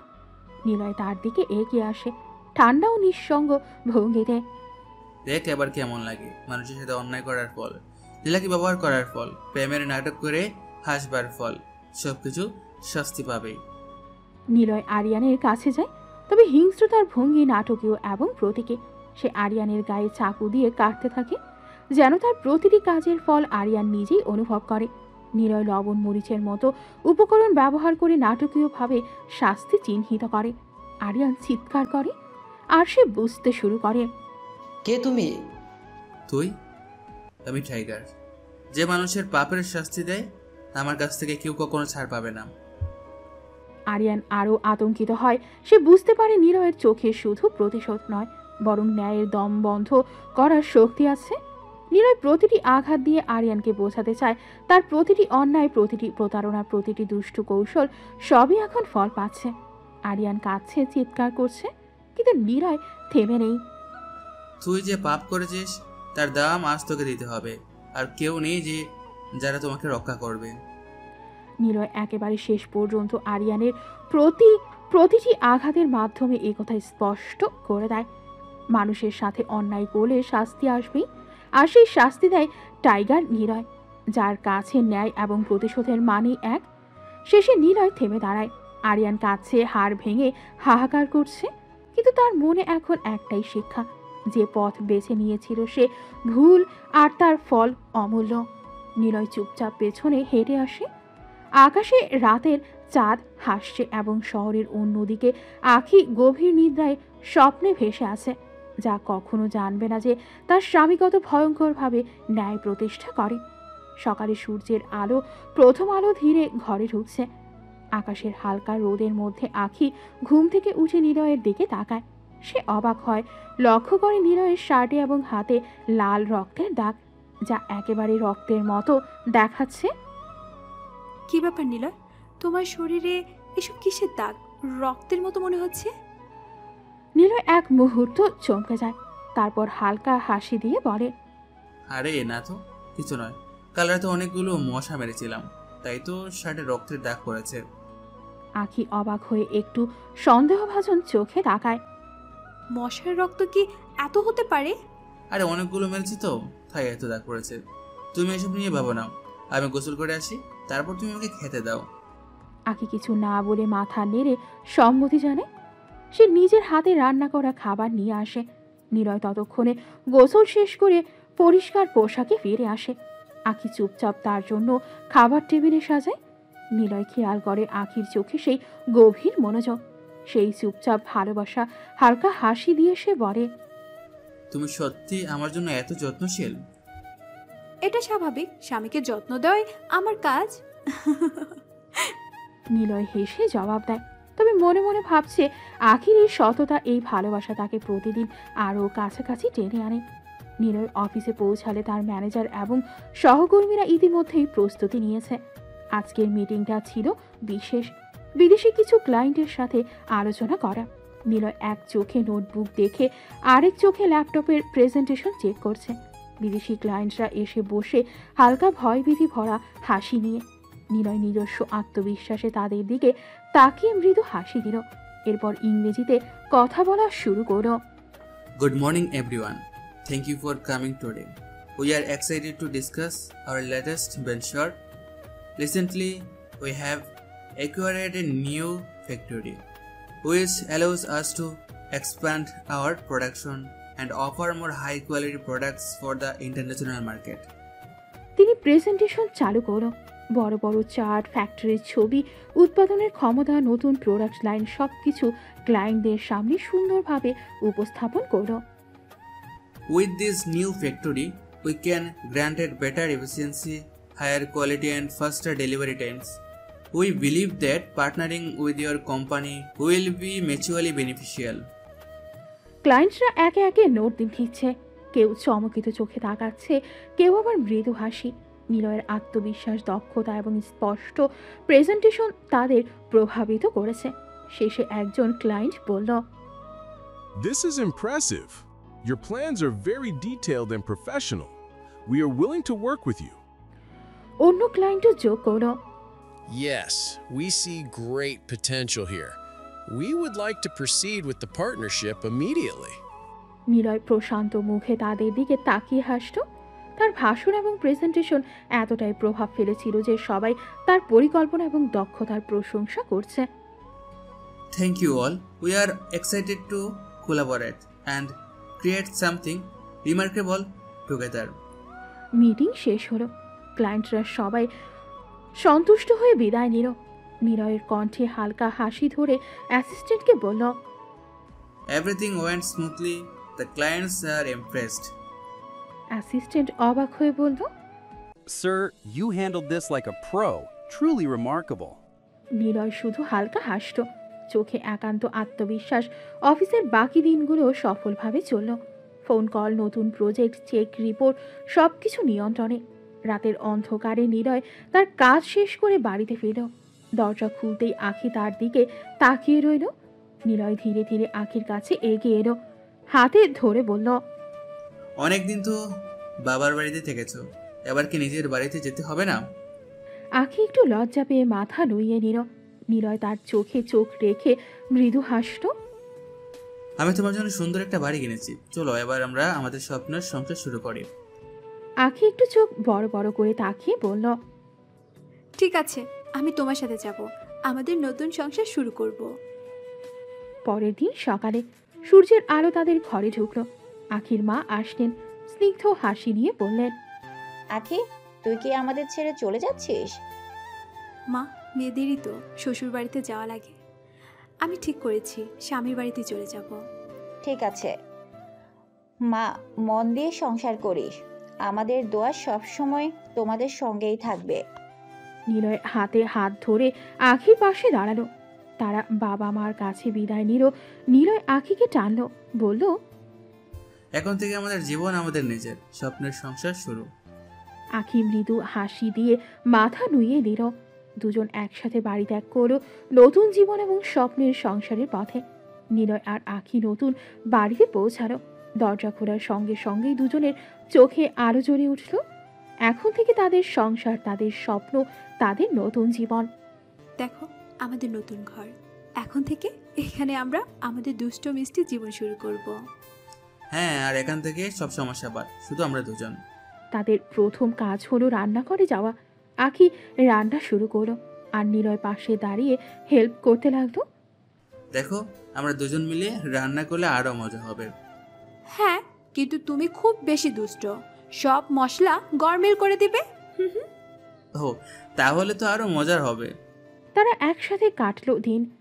নিলয় কেটে দিচ্ছিল সব সবজি, আখি ঝাল মশলার ব্যালেন্স ঠিক করছিল। মাঝে মাঝে নিলয় আখির পাশে দাঁড়িয়ে তার চোখে চোখ রাখলো, হালকা ছুঁয়ে বলল, তুমি দেখেছো আমরা একসাথে কাজ করলে কতটা সহজ হবে? হ্যাঁ সত্যি, একসাথে কাজ করলে আনন্দ অন্যরকম। দিনের শেষে তারা বসলো লিভিং রুমে। নিলয় আখিকে কাছে টেনে বলল, আজকের দিনটা কেমন ছিল? মিষ্টি, অনেক মিষ্টি। তুমি থাকলে সব কাজই আনন্দদায়ক লাগে। তাহলে আমরা প্রতিদিন এমনভাবে কাটাবো, দুষ্টু মিষ্টি একসাথে সবকিছু। এভাবে তাদের নতুন সংসার শুরু হলো। প্রতিটি দিনই ছিল হাসি, মজা, দুষ্টুমি এবং ভালোবাসায় ভরা। রান্নাঘর থেকে শুরু করে ঘরের কাজ সবকিছুতেই তারা একে অপরকে হেল্প করত, একে অপরের পাশে থাকতো। তাদের সংসার ধীরে ধীরে তৈরি হচ্ছিল আনন্দময় মুহূর্তে, যেখানে কোনো সমস্যা, কোনো দুঃখ তাদের আনন্দের মাঝখানে প্রবেশ করতে পারত না। রাতের অন্ধকার নীরবতার মধ্যে নিলয়ের ফোনে একটি কল এলো। ফোনের অপর পাশে তার মাফিয়া দলের এক লোক বলল, স্যার, আজকে একজনকে নিয়ে এসেছে, সে অস্ত্র ব্যবসা করছে। ওকে, বেঁধে রেখো, আমি আসছি। রাত গভীর। আখি ঘুমোয় তার কক্ষে।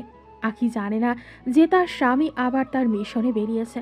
নিলয় নিজেকে গোপন রেখে বের হলো। তার চোখে ছিল হিংস্র এক দৃঢ়তা, যার মধ্যে মিলিত ছিল ন্যায়পরায়ণতা এবং কঠোরতা। লোকটিকে নিলয়ের উপস্থিতি সঙ্গে সঙ্গে স্পষ্ট করে দিল যে আজকের রাত তার জন্য হালকা হবে না। নিলয় বলল, আমি শুধু পাপীদের শাস্তি দেই, কিন্তু আমার পরিচয় কেউ কখনো জানতে পারবে না। সবার কাছে আমি শুধু টি, যার গর্জনের সবাই ভয় পাবে, কাছাকাছি আসার সাহস কেউ পাবে না। লোকটিকে চরম সতর্কভাবে, কঠোরভাবে শাস্তি দেওয়া শুরু করলো। সে বুঝিয়েছিল অপরাধ করার পরিণতি অবশ্যই কঠিন হবে, বিশেষ করে তাদের জন্য যারা মানুষের জীবনের নিরাপত্তা বিঘ্নিত করে। নিলয়ের চোখে কোনো দয়া ছিল না, শুধু ন্যায়। অস্ত্র ব্যবসায়ীর সমস্ত পরিকল্পনা এবং সুবিধা বাতিল করে দেওয়া হলো। শাস্তি পেয়েই লোকটি চিৎকার করতে লাগলো, কিন্তু নিলয় কোনো অনুভূতি প্রকাশ করল না। শেষে লোকটিকে প্রায় অবলীলায় ছেড়ে দেওয়া হলো, কিন্তু তার মনে থেকে যাবে সেই রাতের আতঙ্ক, নিলয়ের কঠোর ন্যায় এবং অদ্ভুত রহস্যজনক উপস্থিতি, টিয়ের ছায়া, যে যার মধ্যে ভয় সৃষ্টি করবে। নিলয় আবার ঘরে ফিরল যেন কিছুই হয়নি। আখি শান্ত ঘুমোয়। আনোয়ার যে তার স্বামী আবার এক কঠিন মিশন সমাধান করে এসেছে। নিলয় মনে মনে হাসত। আজও ন্যায় হয়েছে, কিন্তু কেউ জানতে পারবে না আমি শুধু টি, সে ছায়া যা ভয় সৃষ্টি করে কিন্তু কাছে আসার সাহস দেয় না। নিলয়ের কোম্পানির অফিসে সেই দিন অস্বাভাবিক হালচাল। আজিম সাহেব এবং তার গার্লফ্রেন্ড লিনা উপস্থিত ছিলেন, যেন কন্ট্যাক্ট করার জন্য এসেছে। নিলয় চট করে লিনার দিকে তাকিয়ে বলল, আপনি এখানে? আমরা এখানে কাজের জন্য কন্ট্রাক্ট করতে এসেছি। নিলয়ের চোখে ঝলমল করছিল এক অদ্ভুত রাগ এবং ন্যায়পরায়ণতার মিশ্রণ। সে ধীরে ধীরে তাদের দিকে তাকিয়ে বলল, যারা মানুষকে মানুষ হিসেবে মনে করে না, আমি তাদের সাথে কাজ করি না। এখনই চলে যান আমার অফিস থেকে। আজিম সাহেব চমকে গেলেন। তিনি কখনো কোনো কারোর সামনে এত স্পষ্টভাবে অপমানিত হয়েছেন বলে মনে হলো না। অফিসের দরজা খোলা এবং তাদের বের হওয়া নিলয়ের দৃঢ় অঙ্গভঙ্গি দেখে সবাই স্তব্ধ হয়ে গেল। অ্যাসিস্ট্যান্ট অবাক হয়ে নিলয়ের পাশে এগিয়ে এসে বলল, স্যার, আপনি কেন কাজটা করলেন না? এতে আমাদের অনেক লাভ হতো। এমন লাভের আমার দরকার নেই। যেখানে মানুষকে ছোট করে দেখানো হয়, আমি সেই ব্যবসা করতে পারবো না। আমি নিজেকে ছোট করবো না। অ্যাসিস্ট্যান্ট কোনো কথা বলল না। সে শুধু মাথা নাড়ল এবং বলল, স্যার, আপনি সত্যিই অসাধারণ। নিলয়ের চোখে ছিল এক দৃঢ়তা, যা বোঝাতো পয়সা কিংবা লোভ তার কাছে মূল্য নয়। তার নীতি এবং ন্যায়ের কাছে কোনো শক্তি কম নয়। অফিসের প্রতিটি কর্মী চুপচাপ দাঁড়িয়ে গভীর শ্রদ্ধা নিয়ে নিলয়ের দিকে তাকালো। আজিম সাহেব এবং লিনা তখনই বুঝতে পারল এ ব্যক্তিকে কোনোভাবে চাপিয়ে দিয়ে লাভবান হওয়া যাবে না। তারা ব্যর্থভাবে অফিস থেকে বেরিয়ে গেল। নিলয় চুপচাপ নিজের ডেস্কে ফিরে গেল, যেন কোনো ঘটনাই ঘটেনি। কিন্তু অফিসে সবাই জানল টি শুধু একজন ডেলিভারি বয় নয়, তিনি ন্যায় এবং মর্যাদার প্রতীক। রাতের অন্ধকারে আঁখি বসে টিভি দেখছিল। সংবাদ চ্যানেলে আবার খবর চলছিল। আজকে আবারও টিয়ের হাতে খুন হয়েছে 2 জন, তবে এখনও আমরা জানতে পারিনি কে এই টি, এমনকি তার শক্তি কি এমন যে সে এত মানুষকে মারতে পারে, এবং কেন সে বেছে বেছে অপরাধীকে শাস্তি দিচ্ছে। তাহলে কি সে শুধুমাত্র অপরাধীদের শাস্তি দেয়? ভালো মানুষকে কি সে কিছু করে না? তাহলে কি সে হলো সমাজের বন্ধু? আখির চোখ বড় হয়ে গেল। তিনি নিঃশব্দে সংবাদটি দেখছিলেন। হঠাৎ নিলয় বাড়িতে প্রবেশ করল। আখি তার দিকে তাকিয়ে বলল, আসলে এটা কে নিলয়? এই দেশের মানুষের এত উপকার করেছে, কিন্তু কেন তার পরিচয় কাউকে দেয় না? নিলয় রহস্যময় হাসি দিয়ে আখির দিকে তাকালো, যেন কোনো গোপন রহস্যে মুগ্ধ। সে হয়তো মানুষের সামনে আসতে চায় না, সে শুধু গোপনে সাহায্য করতে চায়। নিলয়ের চোখে এক অদ্ভুত রহস্য যা আখি বোঝার উপায় পায়নি। তার মনেই প্রশ্ন জাগলো, কে এই টি? এমন মানুষ কি সত্যিই আছে? নিলয় হালকা করে আখির দিকে তাকিয়ে বলল, এত কিছু চিন্তা করো না তো, খেতে দাও, খেতে লাগছে। আখি হাসি দিয়ে রান্না করা খাবার তার সামনে রাখলো। আজকে রাতটা আখি বিশেষ করে অনেক কিছু রান্না করেছে। নিলয় খেয়াল করল, আখি আজ খুব মনোযোগ দিয়ে রান্না করেছে। তার হাতের কাজ, ঘ্রাণ এবং খোঁচানো মিষ্টি হাসি সব মিলিয়ে নিলয়ের হৃদয় আরও উষ্ণ হয়ে উঠল। নিলয় খাবার খেতে শুরু করলো, আর আখি বসে তার পাশে বসে তার দিকে তাকালো। আকাশে তার চোখে এক শান্তি, আর নিলয়ের চোখে রহস্যময় দমক, যা কেউ বোঝার সুযোগ পায় না। রাতের অন্ধকার বাইরে শুধুই চাঁদের আলো আর তারার ঝিলমিল। আখি তার ঘরে বসেছিল, আর নিলয় ধীরে ধীরে প্রবেশ করল। ঘরে ঢুকতে আখির চোখে মিষ্টি চমক দেখা দিল। নিলয় তার দিকে এগিয়ে এসে আলতো করে হাত বাড়ালো। অনেক সুন্দর লাগছে তোমাকে আখি। আখি একটু লজ্জা পেয়ে নিলয়ের দিকে তাকালো, কিন্তু কোনো উত্তর দিল না। নিলয় হেসে আলতো করে তার হাতে হাত রাখলো, তারপর ধীরে ধীরে আখিকে জড়িয়ে ধরল। আখির হৃদস্পন্দন দ্রুত বেড়ে গেল। প্রথমে আখি চমকে উঠল, কিন্তু ধীরে ধীরে তার শরীর নরম হয়ে নিলয়ের কাছে ঢলে পড়ল। নিলয় আখিকে ঘুরিয়ে নিয়ে চুমু খেল। আখি প্রথমে লজ্জা পেল, তারপর সে নরম হয়ে নিজের হাত দিয়ে নিলয়ের ঘাড়ে আলতো করে স্পর্শ করল। তোমাকে কি ভালোবাসতে দিবে মহারানী? আমাকে ভালোবাসার অধিকার শুধু তোমার, মিস্টার নিলয়। নিলয় হাসল, ধীরে ধীরে আখির গলার কাছে মুখ নিয়ে চুমু খেল।